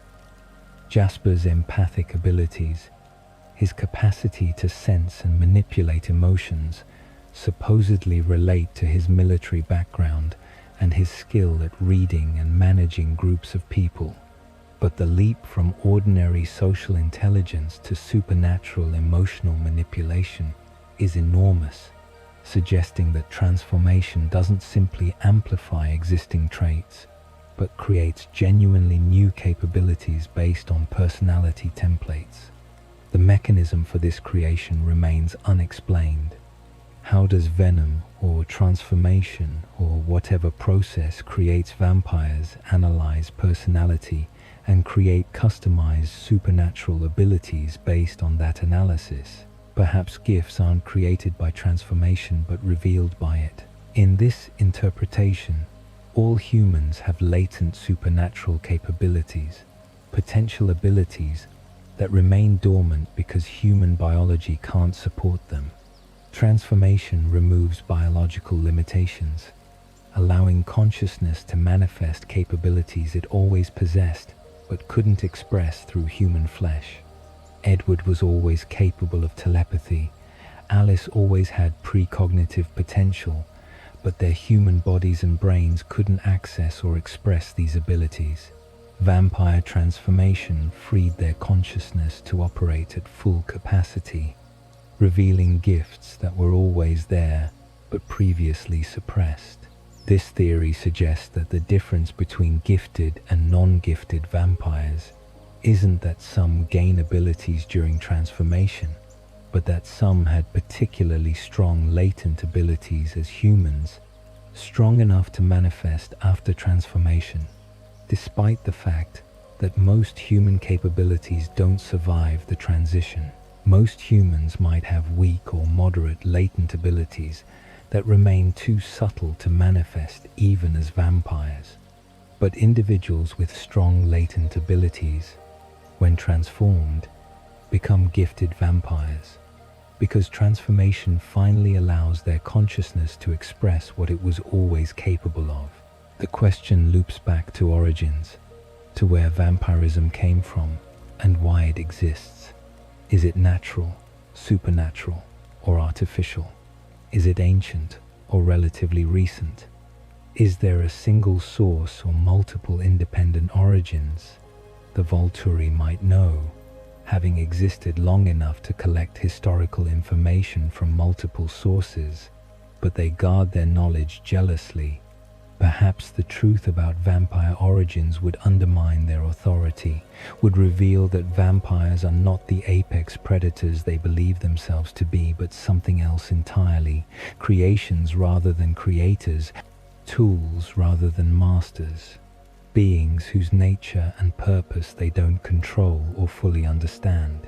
And perhaps that uncertainty is intentional, built into vampire nature deliberately. If vampires don't know their origins, can't verify their history beyond a few thousand years, can't understand the mechanics of their own transformation, they remain controllable by whatever force created them.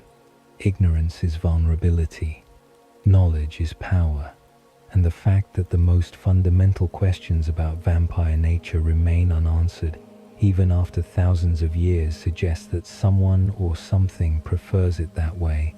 Once vampires confused about what they are and where they came from, once them operating without full understanding of their own existence, the 3 days of transformation might be a ritual as much as a process, a period during which forces beyond vampire understanding reshape human flesh, according to patterns that serve purposes vampires aren't privy to.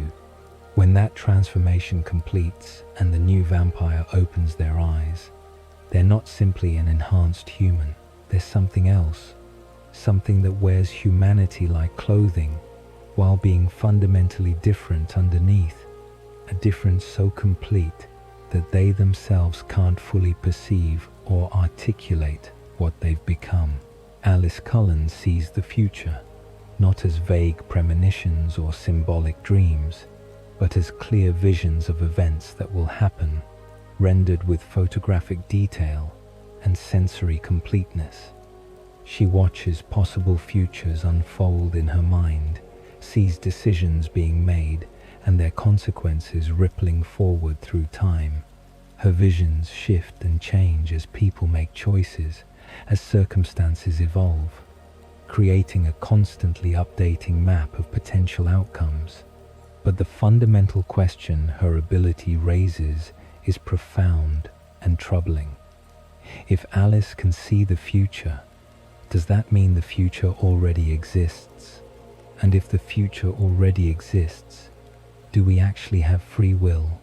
Or are we simply acting out predetermined roles in a story that's already been written?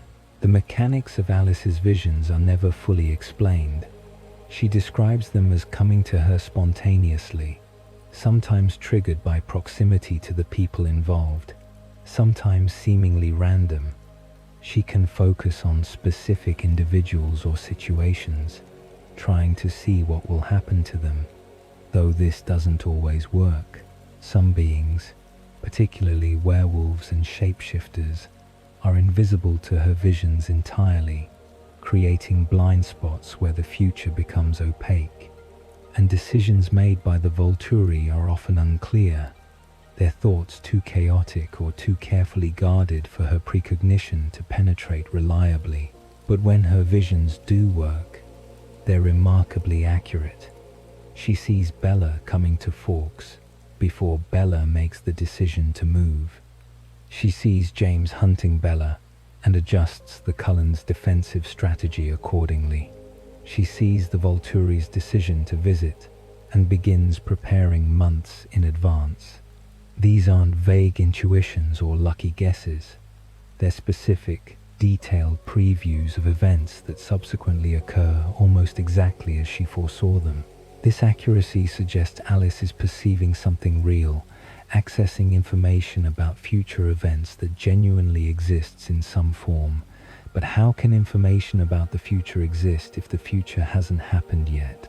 The most straightforward explanation is that time doesn't work the way we typically experience it, with past fixed and future open.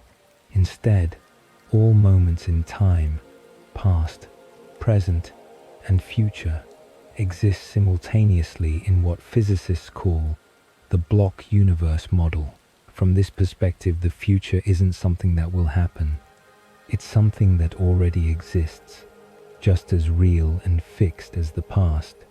And Alice's gift allows her consciousness to access temporal locations outside her present moment. In this interpretation, Alice doesn't predict the future.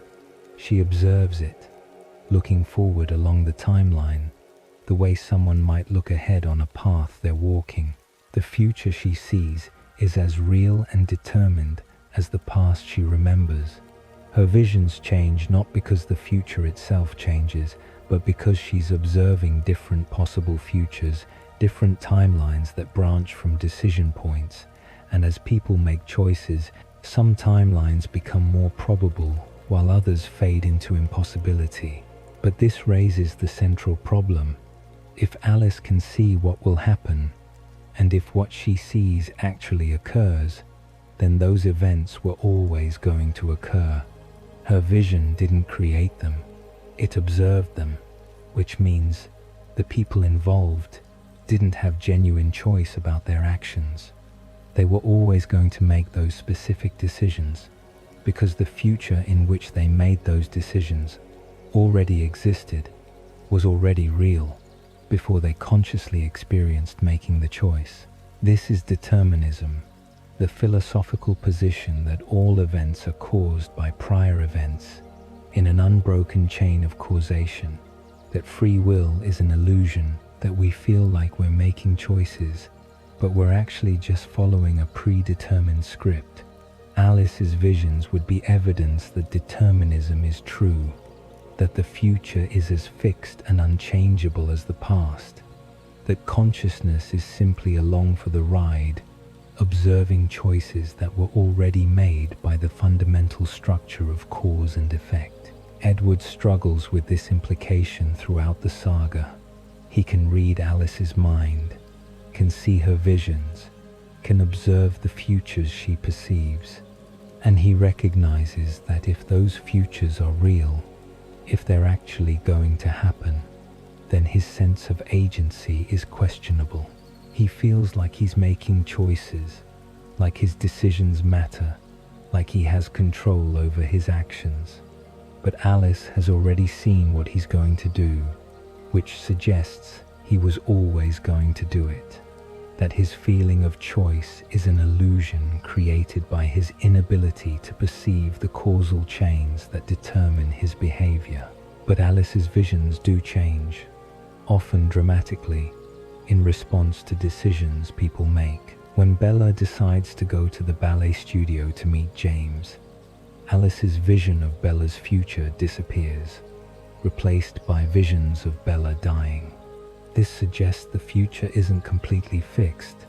that decisions genuinely matter, that people can change outcomes through their choices.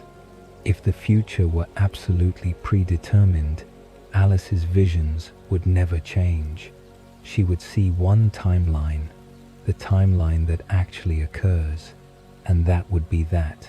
The fact that she sees multiple possible futures, that her visions shift and branch, suggests a more complex model than simple determinism. Perhaps the future exists in quantum superposition, all possible outcomes coexisting simultaneously until the present moment collapses them into a single actuality. Alice would be perceiving this superposition, seeing the multiple futures that are all equally real until choices force one to manifest and the others to fade into might have been. In this interpretation, free will and determinism both exist but operate at different levels. From a quantum perspective, all possible futures are real and determined by the probability equations that govern quantum mechanics. But from a human perspective, the specific future that manifests into experienced reality is determined by conscious choices, by decisions that collapse quantum possibility into classical actuality. Alice sees the quantum level, the field of all possible futures, and interprets it as visions that change based on probability shifts caused by decisions and circumstances. This model preserves agency while acknowledging that Alice's visions are perceiving something real. Yes, she sees the future, but she sees all possible futures, and the one that actually occurs is determined by the choices people make in the present. Her visions aren't prophecies that must come true. They're probabilities that become more or less likely as circumstances change, and she's skilled at reading those probabilities and understanding which futures are most likely to manifest. But even this more optimistic interpretation has troubling implications. If Alice can see what people are likely to do, and if she acts on that information to prevent or encourage certain outcomes, is she respecting their agency or manipulating it? Throughout the saga, Alice uses her visions to guide the Cullens' actions, to position them where they need to be, to prepare for conflicts before they arise. She's essentially using knowledge of the future to control the present, making decisions based on outcomes that haven't occurred yet, but that she knows are likely or possible. Consider her role in bringing Bella and Edward together. Did Alice simply observe their relationship developing, or did she actively facilitate it because she'd seen it in her visions? Did she manipulate circumstances, make suggestions, position people where they needed to be, all to ensure the future she'd foreseen would actually occur? If so, then Bella and Edward's relationship isn't entirely their choice. It's partly Alice's creation, orchestrated by someone working from a script they couldn't see, guided toward a conclusion that was decided before they consciously chose it. This raises the question of whether Alice is more powerful than she reveals. Her official ability is precognition, seeing the future. But if she can see the future clearly enough to know what needs to happen to achieve desired outcomes, and if she acts on that knowledge to make those outcomes occur, then she's not just observing. She's orchestrating, manipulating, controlling events by understanding the causal chains that connect present actions to future results.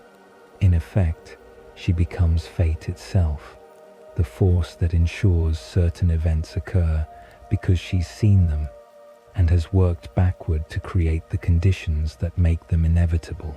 The gaps in Alice's memory raise additional questions about her ability and its origins. She has no memory of her human life, waking as a vampire in the 1920s with no knowledge of who she was, who transformed her, or why.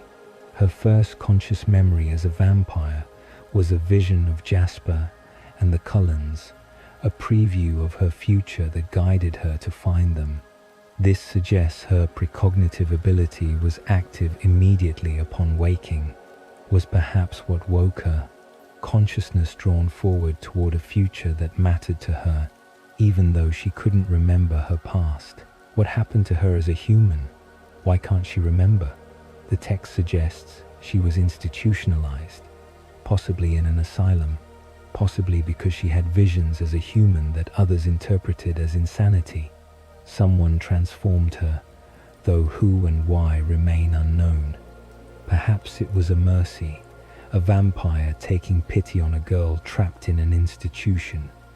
Or perhaps it was something else, someone recognizing her precognitive potential and transforming her specifically to enhance that ability, creating a powerful, gifted vampire deliberately rather than by accident. If Alice had precognitive abilities as a human, even limited ones, they would have been difficult to live with. Imagine being a child or teenager who occasionally saw the future, who knew things were going to happen before they occurred, but who couldn't explain how she knew or prove her visions were real until after events transpired. She'd be labeled delusional, mentally ill, possibly dangerous. In the 1920s, when psychiatric care was primitive and often brutal, such a girl might well end up institutionalized, subjected to treatments designed to suppress her visions rather than understand them. The transformation would have amplified her ability dramatically, turning occasional visions into a constant stream of future perception. She might have woken as a vampire and been immediately overwhelmed by visions, by seeing countless possible futures all at once, unable to distinguish present from future, reality from possibility. The fact that her first clear memory is a vision of her own future, of Jasper and the Cullens, suggests that vision was strong enough to anchor her, to give her consciousness something to hold on to amid the chaos of unlimited precognition. But living with that ability, even with decades or centuries to learn control, would be psychologically challenging in ways that are rarely acknowledged.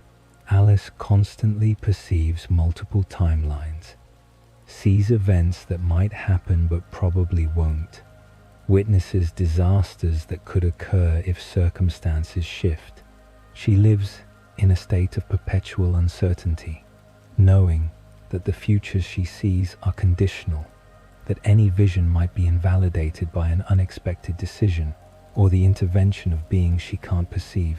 This might explain her relentlessly cheerful demeanor, her determination to focus on positive outcomes, her tendency to shop and plan parties, and invest in domestic pleasures. She's compensating for the psychological burden of precognition, creating stability and joy in her present, to offset the anxiety of knowing all the terrible things that could happen in her future. Her shopping isn't simple materialism, it's grounding, a way to focus on immediate pleasures and concrete physical objects rather than the abstract possibilities that constantly unfold in her mind. The question of what Alice can't see becomes as important as what she can. Werewolves and shapeshifters are invisible to her precognition, creating blind spots that she finds extremely frustrating. The Volturi's decisions are often unclear, their futures muddied by factors she doesn't fully understand. And Bella, once she's transformed and her shield develops fully, can potentially block Alice's visions if she chooses, though this is never tested directly in the saga. Why these blind spots exist raises questions about how precognition works. The obvious explanation is that Alice sees futures by reading consciousness, by perceiving the decisions people will make, and extrapolating forward from those decisions. Beings whose consciousness she can't access, either because they're fundamentally different like werewolves, or because they're shielded like Bella, become invisible to her visions. Because she can't read the decision points, that would allow her to predict their actions. But this explanation is incomplete, because Alice doesn't just see people's actions. She sees physical events, weather patterns, objects being moved, circumstances that don't involve conscious decision-making. She can see where a storm will be, whether a building will be occupied, whether a car will break down. These aren't decisions anyone makes. They're physical processes following natural laws. Yet somehow Alice perceives them as clearly as she perceives human actions. This suggests her precognition operates at a more fundamental level than simply reading minds or predicting behavior. She might be perceiving the causal structure of reality itself, seeing how present states will evolve into future states through the operation of physical law and probabilistic processes. In this model, werewolves create blind spots, not because their consciousness is unreadable, but because their existence creates areas where causality becomes uncertain, where quantum indeterminacy is amplified by supernatural effects, making the future genuinely unpredictable even in principle. If this is true, then Alice's ability is far more powerful and fundamental than simple precognition. She's perceiving the deep structure of reality, the rules and patterns that govern how the universe unfolds through time. She's essentially doing physics instantaneously and unconsciously, calculating the trajectories of countless interacting variables to determine probable outcomes. The fact that she can do this with seemingly no effort suggests her consciousness, enhanced by vampire transformation and her specific gift, operates at a level that transcends normal cognitive processes. But with that power comes responsibility and moral complexity. If Alice can see what will happen, and if she chooses not to act to prevent negative outcomes, is she morally culpable for those outcomes? If she sees a human about to be killed by a vampire and does nothing, is she complicit in that death? The Cullens claim to value human life, to abstain from killing as a core principle of their philosophy, but Alice witnesses countless human deaths in her visions, futures where people die in accidents or violence or natural disasters, and she doesn't act to prevent most of them. She couldn't possibly prevent all the deaths she foresees. There are too many, happening constantly, all around the world, but she could prevent some, could save specific individuals whose deaths she witnesses in vision. The fact that she doesn't, that she focuses her intervention only on deaths that directly affect her family or their interests, suggests a pragmatic rather than ethical approach to her ability. She uses precognition to benefit those she cares about, while accepting that vast numbers of strangers will die in futures she's already observed. This moral calculus becomes even more troubling when considering that Alice sometimes allows negative outcomes to occur because they lead to better long-term results. She might see a painful event coming and choose not to prevent it because her visions show that the pain leads to growth or creates conditions for a better future. This is consequentialist ethics taken to its logical extreme, accepting present suffering for future benefit, making decisions based on outcomes that haven't occurred yet, treating people as means to ends they're not aware of. Bella experiences this firsthand when Alice withholds information or makes decisions without explaining them, trusting her visions rather than consulting the people affected. Alice sees what needs to happen and acts to make it happen, regardless of whether others understand or agree. This is manipulation, however well-intentioned, treating people as pieces to be positioned rather than agents with rights to make their own choices based on complete information. The question of whether Alice's visions create self-fulfilling prophecies is crucial. If she sees an event and then acts to make that event occur, did she really predict the future, or did she create it?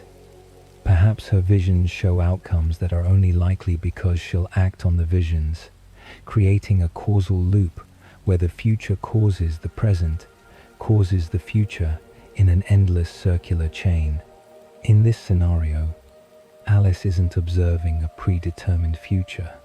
She's participating in creating it, her actions based on visions that show the results of those actions, locked in a temporal feedback loop that makes prediction and causation impossible to separate. This paradox is inherent to any precognition ability. Knowledge of the future changes behavior in the present, which changes the future, which changes the knowledge, in an infinite regress that shouldn't be resolvable. The fact that Alice's visions work, that they provide useful information and guidance, suggests either that the paradox doesn't apply in the Twilight universe, or that Alice's consciousness exists partially outside normal time. Observing from a position where temporal causation works differently than it does for non-precognitive beings, the question of what would happen if Alice tried to prevent a vision she'd seen becomes a thought experiment that the saga never fully explores. If she sees Edward about to make a particular choice and tells him not to make it, does her vision change because his choice has changed? Or does he make the choice anyway because seeing the vision was always part of the causal chain that led to the choice? Can Alice's warnings actually change outcomes? Or do her warnings become incorporated into the timeline, part of the process by which predetermined events unfold? The few times we see this tested suggest her warnings do change outcomes, that the future is genuinely plastic in response to new information and altered decisions. But we never see Alice try to prevent something she's seen with absolute certainty will happen. Some event so determined that even warning others doesn't change the outcome.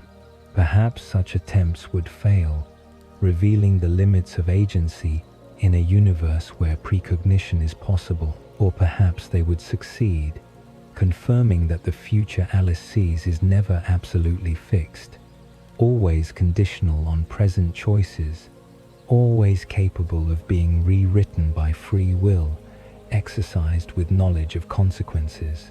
The psychological burden of living with unlimited precognition, of seeing constantly branching futures, of knowing terrible things that might happen but probably won't, of being unable to turn off the visions or choose what to see, would be crushing. Alice bears this burden with apparent ease, with cheerfulness and optimism, but what cost does that come at? Does she ever wish she could not know, could experience the present without the future constantly intruding? Does she envy humans their ignorance, their ability to live in the moment without knowing what comes next? Or has she internalized her ability so completely that she can't imagine existing without it, can't conceive of consciousness that perceives only the present, that must make decisions based on uncertainty rather than foreknowledge? Perhaps after a century of precognition, Alice's sense of self has become inseparable from her visions, her identity built around being the one who knows what's coming, who guides and prepares and orchestrates. Losing her ability might feel like losing herself, like becoming someone else entirely, even if it would relieve the constant pressure of perceiving countless possible catastrophes. The question returns, circular and inescapable. Does Alice see the future because it's predetermined? Or does the future become predetermined because Alice sees it? Perhaps the answer is both, or neither, or something that transcends the binary. Perhaps precognition and free will coexist, because consciousness is more complex than we understand, because choice happens at multiple levels simultaneously, because the universe is neither purely determined nor purely random, but some third thing that includes aspects of both while being reducible to neither. What remains certain is that Alice Cullen lives at the intersection of these paradoxes, her consciousness operating in ways that shouldn't be possible according to everything we understand about time and causation. She navigates these impossibilities daily, using knowledge she shouldn't have to make decisions that affect outcomes that haven't happened, and she does it with a smile, with shopping bags and party plans, with determination to focus on the best possible futures, even while witnessing all the others, all the ways things could go wrong, all the choices that lead to disaster, playing out in her mind like films she can never stop watching. The nomadic vampires who interrupt the Cullens' baseball game represent everything the Cullen family has tried to distance themselves from. The traditional vampire lifestyle of hunting, feeding, and moving on, unburdened by pretense of humanity or concern for human life. James, Victoria, and Laurent appear from the forest like remnants of an older, wilder vampire culture, dressed in mismatched clothing from different eras, moving with the casual confidence of beings who answer to no authority but their own desires. But their appearance at that specific moment, in that specific place, raises questions about coincidence and intention. Were they simply passing through the area and happened upon the Cullens by chance? Or was there something more deliberate about their presence, some purpose or connection that goes deeper than the text reveals? James is introduced as a tracker, a vampire whose gift is hunting, who pursues prey with single-minded determination that borders on obsession. Once he's locked onto a target, once he's caught their scent and committed to the hunt, he cannot be distracted or dissuaded. The chase becomes everything, consuming his attention until he either catches his prey or is destroyed trying. This ability, this supernatural enhancement of predatory instinct, makes him extraordinarily dangerous, because he's not just strong and fast like all vampires. He's strategic, patient, capable of planning and adapting, using his tracking gift to anticipate his target's movements and position himself where they'll be, rather than simply chasing where they've been. But the saga never fully explores what James was doing before he encountered Bella, what his history as a tracker entails, how many hunts he's completed over his vampire existence. The text presents him as ancient and experienced, someone who's been tracking and hunting for decades or possibly centuries, who's refined his ability through countless successful pursuits. Yet we know almost nothing about those pursuits, those previous targets, the trail of death James has left across his existence. As a vampire, one theory suggests James was actually hunting Alice before he encountered Bella, that his presence in the Pacific Northwest wasn't coincidence but part of a pursuit he'd been conducting for much longer than the Cullens realized. Alice has no memory of her human life, woke as a vampire with no knowledge of who transformed her or why. But what if James was involved in her transformation? What if he was the vampire who hunted her as a human, who tracked her to an asylum where she'd been institutionalized, who bit her intending to drain her but was interrupted before he could complete the kill? In this theory, Alice's transformation was accidental, a failed hunt rather than deliberate creation. James bit her but didn't finish feeding, was perhaps driven off by asylum staff or other circumstances, leaving Alice in transition between human and vampire. She completed the transformation alone, woke with no memory of what happened, and fled the asylum before James could return to claim his kill. He's been tracking her ever since, following the faint trail of a hunt he never completed, driven by his tracker instinct to finish what he started. This would explain James's intense interest when he encounters the Cullens and smells Bella's scent.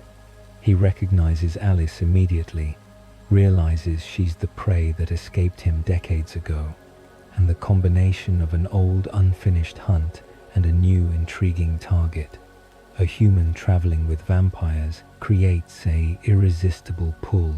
He commits to hunting Bella partly because she's interesting, but partly because pursuing her gives him proximity to Alice, allows him to orbit the Cullens while he plans how to complete both hunts. The evidence for this theory is circumstantial but compelling. Alice's lack of memory suggests traumatic transformation, something so violent or disturbing that her consciousness blocked it entirely. Being hunted by James, being bitten and abandoned mid-feed, would certainly qualify as traumatic. Moreover, Alice's visions don't work on James or Victoria, cannot predict their movements or plans clearly. This could be simple inability to read nomadic vampires who make decisions impulsively.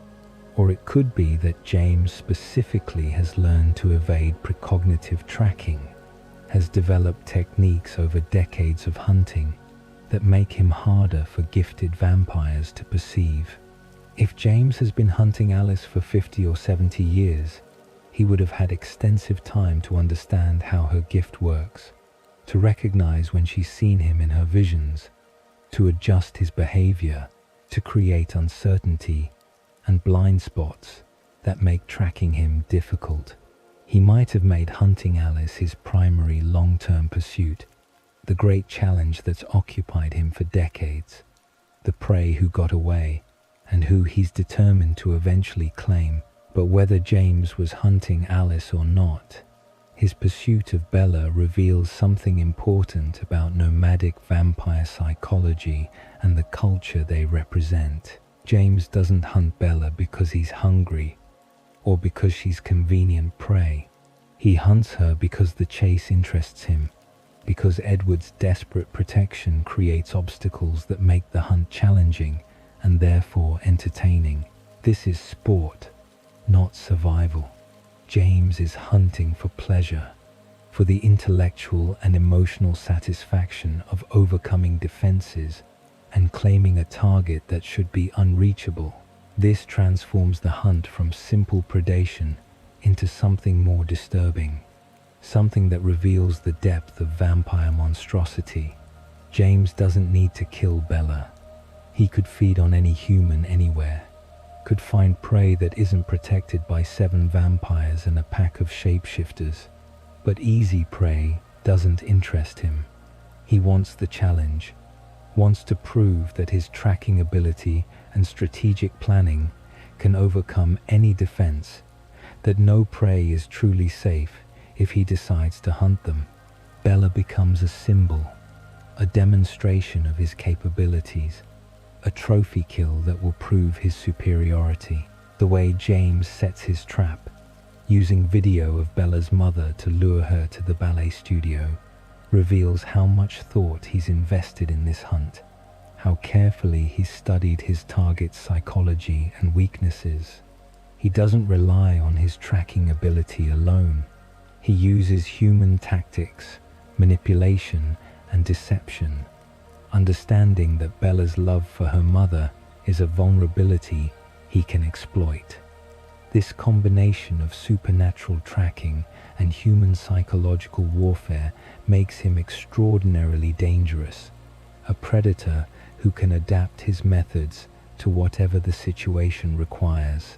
Victoria's role in the hunt raises interesting questions about her relationship with James and her own motivations. She's described as James's mate, though their relationship seems less intense than other vampire pairings we encounter in the saga. They travel together, hunt together, but there's a distance between them, a lack of the consuming devotion that characterizes bonds like Carlisle and Esme, or Alice and Jasper. This suggests their pairing might be more pragmatic than romantic, 2 vampires who benefit from traveling together, but who aren't bound by the deep mate connection that makes separation unbearable. Victoria possesses her own gift, an ability to evade danger that borders on precognition. She instinctively knows when threats are approaching, can sense attacks before they manifest, can navigate through dangerous situations with uncanny ability to avoid harm. This gift makes her extraordinarily difficult to catch or kill, allows her to escape situations that would destroy other vampires, and it's perfectly complementary to James's tracking ability. He pursues prey relentlessly while she ensures they both survive the dangers that pursuit might create, watching for threats while he focuses on the target. But Victoria's gift also means she knew the ballet studio confrontation was dangerous, that James was walking into a situation where the Cullens might destroy him. She could have warned him, could have insisted they abandon the hunt, could have used her evasion ability to guide them away from danger.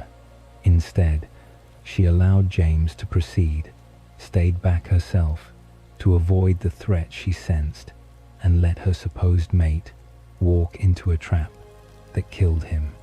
This suggests either her gift failed her, which seems unlikely given how reliably it's described, or she deliberately chose not to intervene, decided that James had become a liability, or that his obsessive pursuit of Bella wasn't worth the risk to her own survival.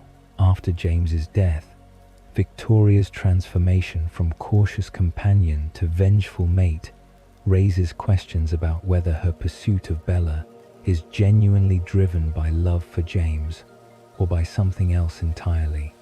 She claims to want revenge, to need to kill Bella because the Cullens killed James, but her methods, particularly in Eclipse, when she creates a newborn army, seem excessive for simple revenge. She's not just trying to kill Bella, she's trying to destroy the Cullens entirely, to overwhelm them with superior numbers, to ensure that everyone who participated in James's death pays the price. This could be interpreted as genuine devotion, a mate bond that manifested more strongly after James's death than it appeared during his life. Or it could be pragmatic calculation. Victoria survived for decades or centuries by being careful, by avoiding threats, by never taking unnecessary risks. James's death, caused by his obsessive pursuit of a protected target, demonstrated the dangers of that approach. By framing her subsequent actions as mate revenge, Victoria positions herself as following vampire tradition, pursuing a vendetta that vampire culture would understand and potentially support, rather than simply attacking the Cullens for her own purposes. What might those purposes be? Perhaps Victoria wants to eliminate the Cullens because they represent a threat to the nomadic lifestyle she prefers. The Cullens, with their abstinence from human blood and their integration into human society, demonstrate that vampires can exist differently than traditional nomadic predators. If their example spreads, if more vampires adopt their philosophy, the nomadic lifestyle becomes more difficult and more dangerous. Humans who are being protected by civilized vampires become harder to hunt. Territories become contested. The freedom to travel and feed without restriction diminishes. From this perspective, Victoria's conflict with the Cullens isn't about James at all. It's about preserving a way of life, eliminating vampires who threaten the traditional order through their alternative approach. James's death provides a convenient excuse, a reason to attack that other vampires would accept, masking what's really a cultural conflict between nomadic and settled vampire philosophies. Laurent's role in this trio is perhaps the most interesting because he's the only one who survives, at least temporarily, and his behavior reveals the complexity of nomadic vampire social structures. He presents himself as the leader or spokesperson of the group, the one who negotiates with the Cullens and attempts to diffuse the tension when James's hunting instinct locks onto Bella, but his authority over James and Victoria appears limited. He can suggest they leave, can try to de-escalate the situation, but he cannot command them, cannot force them to abandon the hunt once James has committed to it.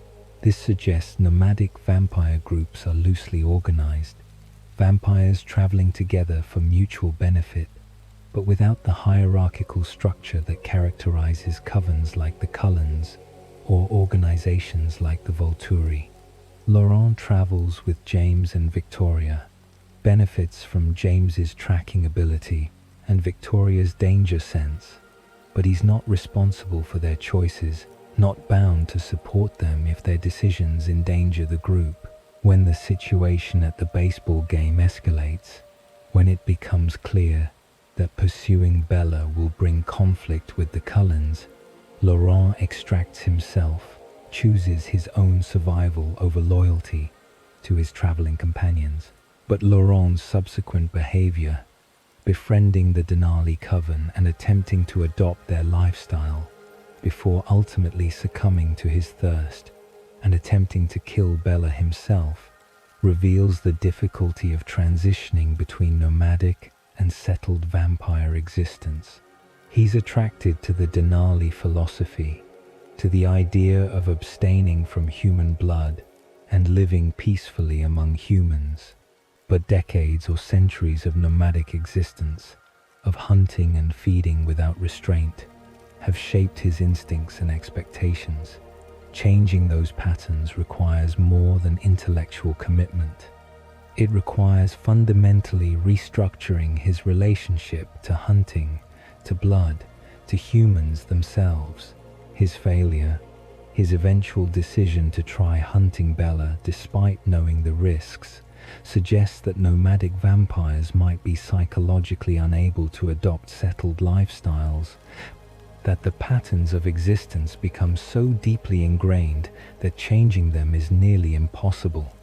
Laurent represents the tragedy of vampires who recognize the appeal of the Cullen philosophy but cannot actually live it, who understand intellectually why restraint and abstinence are ethically superior, but whose instincts and desires override their intellectual commitments. The question of whether James, Victoria, and Laurent knew about the Cullens before the baseball game becomes important for understanding nomadic vampire culture and information networks. The Cullens claim to be careful, to move frequently enough that their nature doesn't become obvious to human communities. But vampire society is small and interconnected. Rumors spread, and a coven as unusual as the Cullens, abstaining from human blood and living openly among humans, would attract attention and discussion among other vampires. It seems unlikely that nomads as experienced as James, Victoria, and Laurent would have traveled through the Pacific Northwest without hearing about the Cullens, without knowing that a settled coven claimed the territory, without having at least vague awareness of their unusual philosophy. This suggests their arrival near Forks might not have been accidental, that they were curious about the Cullens, wanted to observe or assess them, perhaps even challenge their territorial claim or test whether vampires who abstained from human blood were actually as strong and dangerous as traditional vampires. If this is true, then James's obsession with hunting Bella takes on additional meaning. He's not just pursuing interesting prey, he's demonstrating that the Cullens' philosophy makes them weak, that their protection of humans creates vulnerabilities he can exploit, that their attempt to be civilized makes them less effective predators and therefore less dangerous opponents. The hunt becomes a statement about vampire nature, an argument that traditional nomadic existence is superior to the Cullens' attempt at integration and restraint. His failure, his death at the hands of vampires he apparently underestimated, would then represent the opposite argument, that the Cullens are not weaker for their choices, but potentially stronger, that their centuries of restraint have taught them control and strategy that makes them more dangerous than nomads who rely primarily on instinct and raw capability. James's tracking ability and hunting experience couldn't overcome the Cullens' coordination and determination, couldn't breach defenses erected by vampires who value human life enough to fight desperately to preserve it. The broader question of nomadic vampire culture, how it operates and what it represents, remains largely unexplored in the saga. We encounter nomads occasionally, usually as threats or complications, but we never see their perspective, never understand how they think about their existence, or what philosophies guide their choices. Are they hedonists, pursuing pleasure and stimulation through hunting and travel? Are they nihilists, believing existence is meaningless and therefore seeing no reason to restrain their predatory nature? Or do they have their own ethical frameworks, their own ways of understanding and justifying their lifestyle that simply differ from the Cullens' approach? The fact that nomadic existence is apparently the vampire default, that most vampires throughout history have lived this way rather than settling into covens, suggests it's not simply lawless chaos. There must be some structure, some unwritten rules, some shared understanding that allows nomadic vampires to coexist without constant warfare. Perhaps it's territorial, vampires claiming hunting grounds and defending them from intrusion. Perhaps it's based on strength, stronger vampires commanding respect and deference from weaker ones. Perhaps it's simply practical, vampires recognizing that cooperation serves their interests better than conflict. Whatever the structure, James, Victoria, and Laurent represent its typical practitioners, vampires who have internalized nomadic values and approaches so completely that they struggle to understand the Cullens' choices, see settled existence and blood abstinence as bizarre aberrations rather than valid alternatives. Their encounter with the Cullens is clash of cultures as much as conflict over Bella's safety. Nomadic and settled vampires confronting each other and discovering that the gap between their worldviews is wider and more fundamental than simple disagreement over hunting practices. In the end, James dies, Laurent dies, and Victoria dies, all ultimately destroyed by their inability or unwillingness to understand that the Cullens' unusual choices make them more dangerous, not less. The nomads approach conflict with assumptions drawn from traditional vampire culture, expect certain behaviors and limitations, and are surprised when the Cullens exceed those expectations through coordination, strategic planning, and willingness to seek help from beings like the shapeshifters who would normally be enemies. The nomad trio's destruction doesn't eliminate nomadic vampire culture, doesn't change the fact that most vampires in the world continue living as James, Victoria, and Laurent did, hunting and traveling without restraint or apology. But it does establish that settled covens, particularly unusual ones like the Cullens, are not easy prey, not soft targets that nomads can challenge without risk. The balance between nomadic and settled vampire existence remains precarious, with each side viewing the other with suspicion and neither fully understanding how the other thinks or operates. And in that gap between understanding, in that space of mutual incomprehension, future conflicts are inevitable, waiting for the next nomad who decides the Cullens are worth challenging, or the next crisis that forces different vampire cultures into contact and conflict. Beyond the surface narrative of impossible romance and supernatural danger, the Twilight Saga operates on multiple symbolic levels, weaving together themes of desire and restraint, mortality and eternity, choice and destiny, The story functions as modern mythology, drawing on archetypal patterns while reflecting contemporary anxieties about identity, sexuality, agency, and the transition from adolescence to adulthood.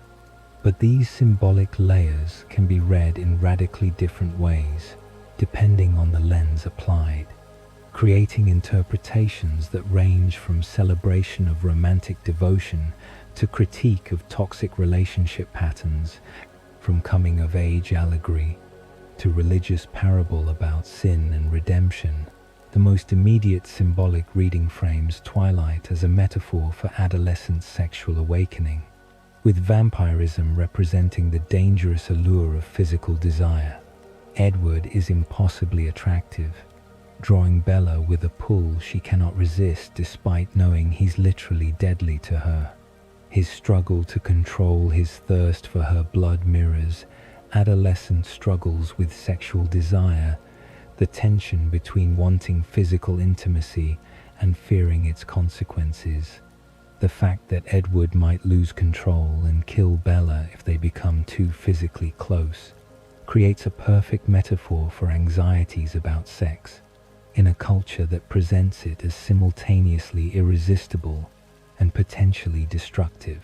In this reading, Edward's century of abstinence represents idealized restraint, the vampire who has learned perfect control through decades of practice, who can be trusted not to harm Bella despite his predatory nature because he's mastered his dangerous impulses.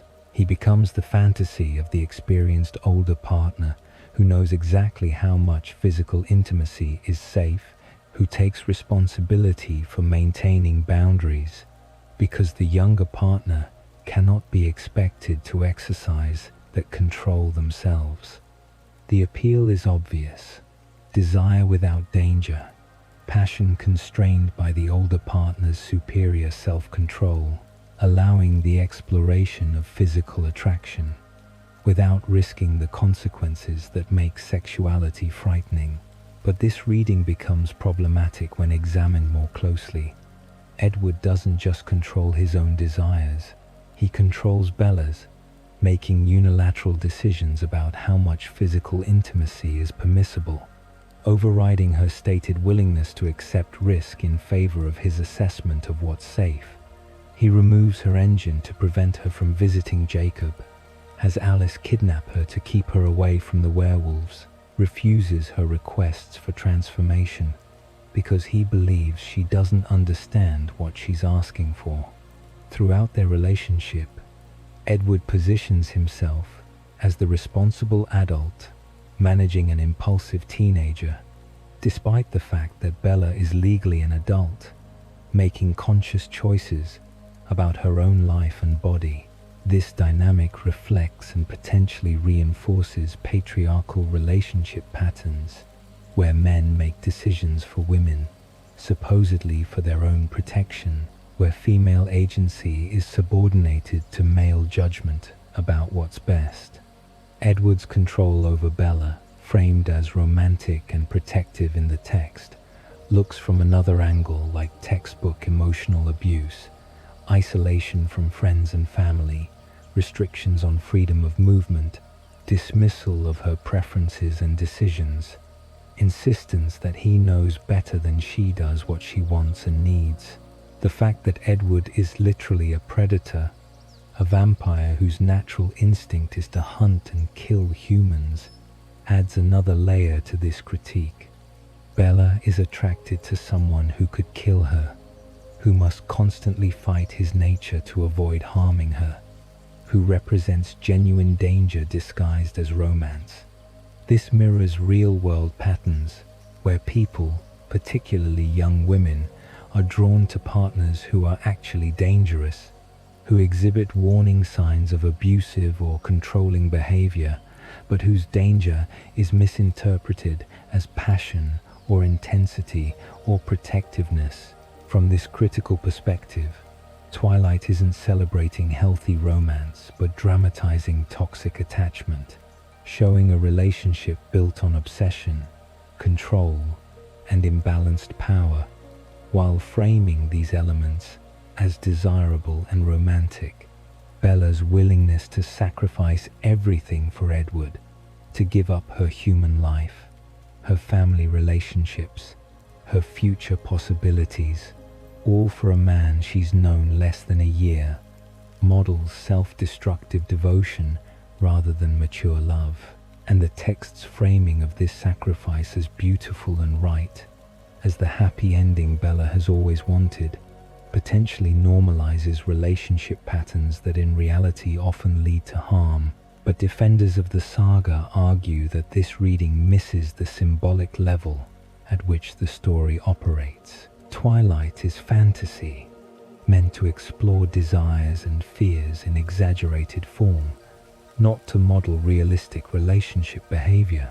Edward's control represents not actual relationship advice, but the fantasy of being so desired that someone will overcome any obstacle, resist any temptation, sacrifice anything to be with you. It's the adolescent dream of mattering that much to someone, of being the center of their universe, taken to impossible extremes. Moreover, Bella's agency in choosing vampirism, in insisting on transformation despite Edward's objections, represents her ultimately claiming control of her own destiny. The saga ends not with Bella remaining human and vulnerable, but with her becoming possibly the most powerful vampire in existence, her shield making her immune to the Volturi's weapons, her transformation on her own terms rather than through accident or attack. This can be read as empowerment narrative, a girl who starts powerless and becomes powerful through her own determined choices. The religious and specifically Mormon themes woven through the saga offer another interpretive lens. Stephenie Meyer's faith influences the story in ways both obvious and subtle, creating a vampire mythology that emphasizes choice, eternal families, and the possibility of redemption through right living. The Cullens' abstinence from human blood mirrors religious abstinence from sin, their struggle to resist instinctive desires, reflecting religious teachings about controlling base impulses through spiritual discipline and moral commitment. Edward's belief that vampires have lost their souls, that transformation damns you to eternal existence without hope of heaven, reflects Christian concerns about salvation and the afterlife. His reluctance to transform Bella stems partly from this belief, his conviction that by making her a vampire, he would be condemning her to eternal damnation. This frames transformation not as simple change, but as religious crisis, a choice between mortal life with possibility of heavenly reward and immortal existence without spiritual hope. But the saga ultimately rejects Edward's pessimistic theology, suggesting through Carlyle's faith and the Cullens' ethical behavior that vampires can indeed be good, can make choices that reflect divine values, even in corrupted form. Carlyle maintains his belief in God, prays despite being a vampire, lives according to principles that mirror religious teaching about compassion and service. His existence argues that vampires retain moral agency, that they can choose good despite their nature, that transformation doesn't automatically equal damnation. This theological optimism reflects Mormon doctrine about eternal progression, the belief that humans can become like God through right choices and spiritual development. The Cullens represent beings who are progressing despite, or perhaps through their vampire nature, learning control and compassion, building eternal family bonds that will persist through their immortal existence. Transformation becomes not damnation, but transfiguration, change that preserves what matters, identity and relationship, while transcending mortal limitations. The emphasis on family throughout the saga reflects Mormon values about eternal families, relationships that persist beyond death, bonds that are not merely biological, but chosen and maintained through devotion and commitment. The Cullens aren't related by blood, but they're family in every meaningful sense, having chosen each other and built relationships that will last forever. This models the Mormon concept of sealing, eternal bonds created through religious ordinance and maintained through faithful living. Marriage before sex, a priority Edward insists on despite Bella's discomfort with the institution, reflects Mormon teaching about chastity and the proper ordering of relationships. Edward refuses to risk Bella's life through physical intimacy until they're married, framing marriage as the prerequisite for full physical relationship. This is explicitly Mormon values imported into vampire romance, traditional sexual morality preserved even in a story about immortal predators. But the Mormon influence can also be read more critically. The emphasis on abstinence and restraint, the framing of desire as dangerous and requiring strict control, the insistence that proper relationship progression follows specific predetermined steps. All these elements reflect religious teachings that some argue are psychologically harmful, creating shame and anxiety around natural human desires and experiences. The saga presents these values as universal goods, but they reflect specific religious culture that not everyone shares or accepts. Color symbolism throughout the saga creates additional layers of meaning. Red dominates, the color of blood and danger and passion, appearing constantly as reminder of vampire nature and the threat Edward poses to Bella. But red is also life, vitality, the human warmth that vampires lack.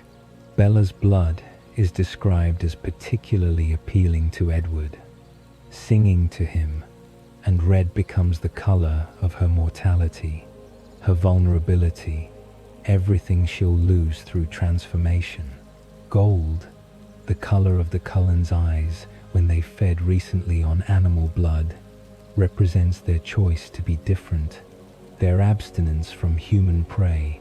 It's warm rather than cold, suggesting retained humanity despite vampire nature. But gold also suggests wealth and privilege, reflecting the Cullens' accumulated resources and their ability to live comfortably, to integrate into human society through financial means that most vampires lack.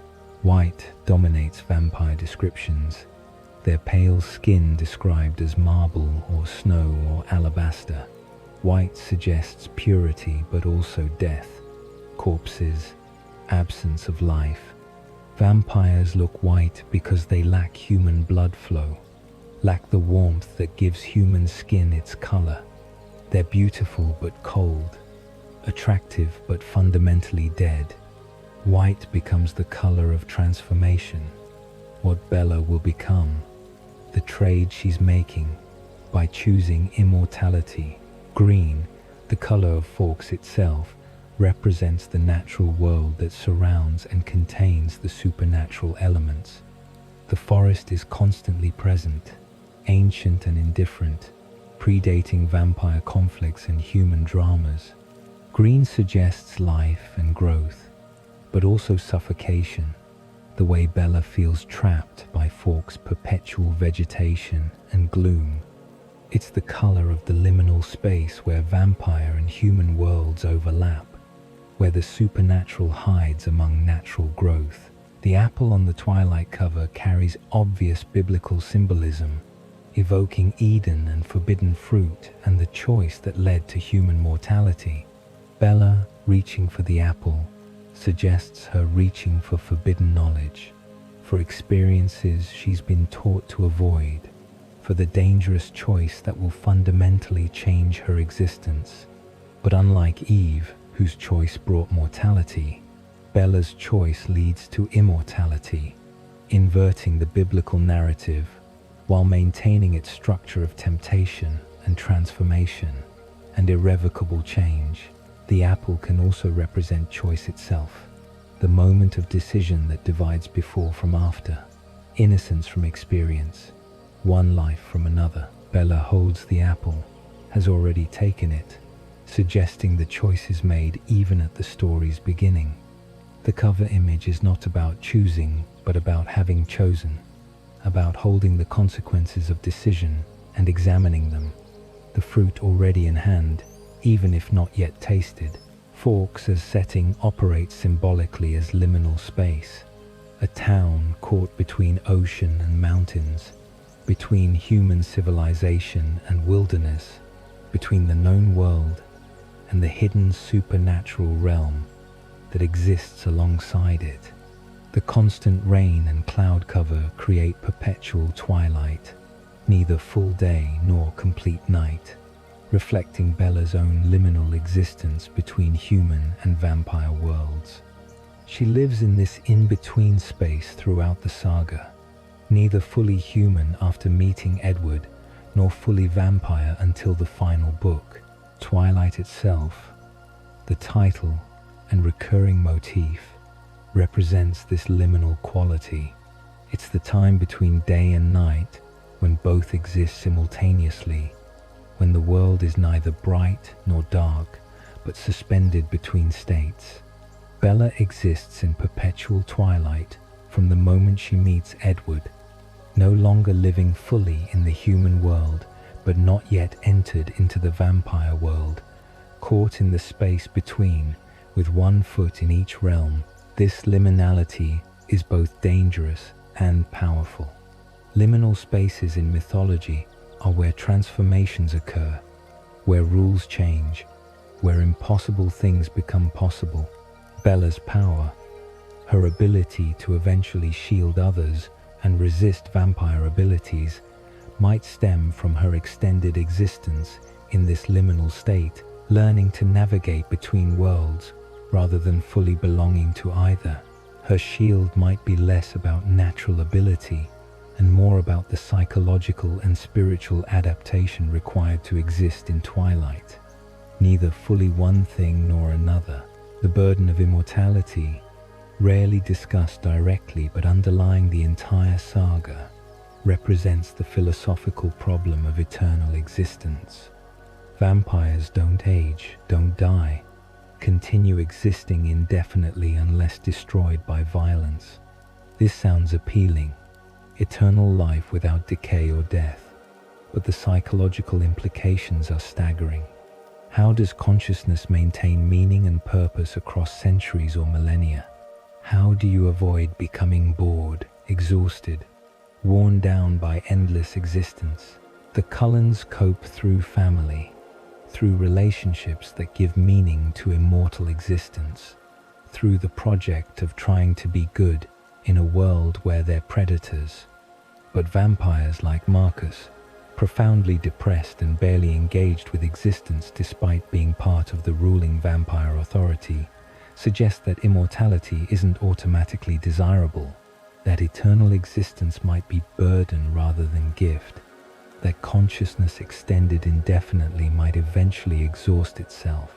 Bella's choice to become vampire, framed as romantic destiny in the text, can also be read as suicide of sorts, a decision to end her human existence, to kill the person she is in favor of becoming someone fundamentally different. She will retain memories and personality, but her body will be completely restructured, her desires and drives fundamentally altered, her relationship to time itself transformed. The Bella who becomes vampire is not quite the same person as the Bella who was human, even if continuity of consciousness creates the illusion of unchanged identity. This reading positions transformation as death and rebirth, the necessary ending of one existence to enable another. It's not simply adding immortality to human life, but replacing human life with something else entirely, something that wears human memory like clothing, while being fundamentally unhuman in nature. The text doesn't dwell on this loss, frames transformation as purely positive, but the implications are darker, suggesting that choosing immortality requires accepting the death of your mortal self. The question of whether the saga is ultimately about Bella's self-destruction or self-actualization depends entirely on the lens applied. From one angle, she sacrifices everything for a man, gives up humanity, family, future possibilities, all for a romantic relationship with someone who controls and isolates her. This is textbook description of abusive relationship, pattern that in reality often leads to harm and regret. From another angle, she claims agency over her own transformation, insists on becoming vampire on her own terms rather than through accident or attack, and emerges as possibly the most powerful vampire in existence, her shield making her invaluable and nearly invulnerable. This is empowerment narrative. A girl who started powerless, becoming powerful through determined choice and refusal to accept limitations others tried to impose. Both readings are textually supported. Both reflect genuine aspects of the narrative. The saga's complexity comes from containing both possibilities simultaneously, from being both problematic relationship model and female empowerment fantasy, both concerning example of unhealthy attachment and celebration of love that overcomes impossible obstacles. The fact that vampires cannot sleep adds another symbolic layer often overlooked in analysis. Sleep is vulnerability, unconsciousness, time when defenses are down. Vampires never sleep, never lose awareness, never experience the nightly death and rebirth that humans undergo. This could represent eternal vigilance, consciousness that never rests, awareness that cannot be escaped. It's power, the ability to use every hour of existence productively, but it's also burden, consciousness without relief, no escape into dreams, no periodic respite from awareness. Edward watches Bella sleep throughout their relationship, observing her in moments of vulnerability, listening to her dream speech, learning her unconscious thoughts. This is framed as romantic, evidence of his devotion and fascination, but it's also violation of privacy, observation without consent, relationship asymmetry where he knows her unconscious self while she never experiences his vulnerability because he doesn't have one. He's always aware, always in control, always watching, while she regularly enters states where she's helpless and exposed. The vampire's inability to sleep mirrors their inability to change, to grow, to become different than what they were at transformation. Sleep allows human consciousness to process and integrate experience, to adapt and develop. Without sleep, vampire consciousness might be locked in patterns established at transformation, capable of learning, but not of fundamental psychological development. They accumulate experience but don't mature, remain essentially frozen at the emotional and psychological age they were when transformed. This suggests that Edward is not mature despite his century of existence but frozen at 17, with a 17-year-old's emotional capacity and psychological patterns, just with more knowledge and experience layered over that unchanging foundation. His relationship with Bella isn't century-old being with teenager but two adolescents, one of whom has lived for 100 years while remaining fundamentally 17 in the ways that matter for relationship dynamics. The saga ends not with resolution but with temporary stability, conflicts deferred rather than resolved, questions answered provisionally while deeper uncertainties remain. The Volturi are deterred but not defeated, will return when opportunity arises. Renesmee's nature is accepted but not understood, her future uncertain. Bella has become vampire, but the implications of that choice, the reality of immortal existence, have barely begun to unfold. This open-endedness reflects the liminal quality of the entire saga. stories that exist in the space between, that resist closure and completion, that maintain tension between human and vampire, mortality and immortality, one existence and another. The twilight never fully yields to day or night, remains suspended in between, and so does the story, refusing the finality of full resolution in favor of continued existence in the space of possibility, where multiple futures remain potential and choice continues to matter even as destiny seems to pull toward inevitable conclusions. And so we return to where we began, standing at the edge of mysteries we can glimpse but never fully solve, theories we can explore but never definitively prove. The Twilight Saga, for all its answers, leaves us with deeper questions, invitations to wonder about what hides beneath the surface of the story we thought we knew. These theories, speculations about vampire origins and character motivations and hidden agendas, are not attempts to replace the original story but to extend it, to acknowledge that fiction creates worlds larger than any single telling can contain. Every character holds histories we never fully witness. Every choice emerges from contexts we only partially understand.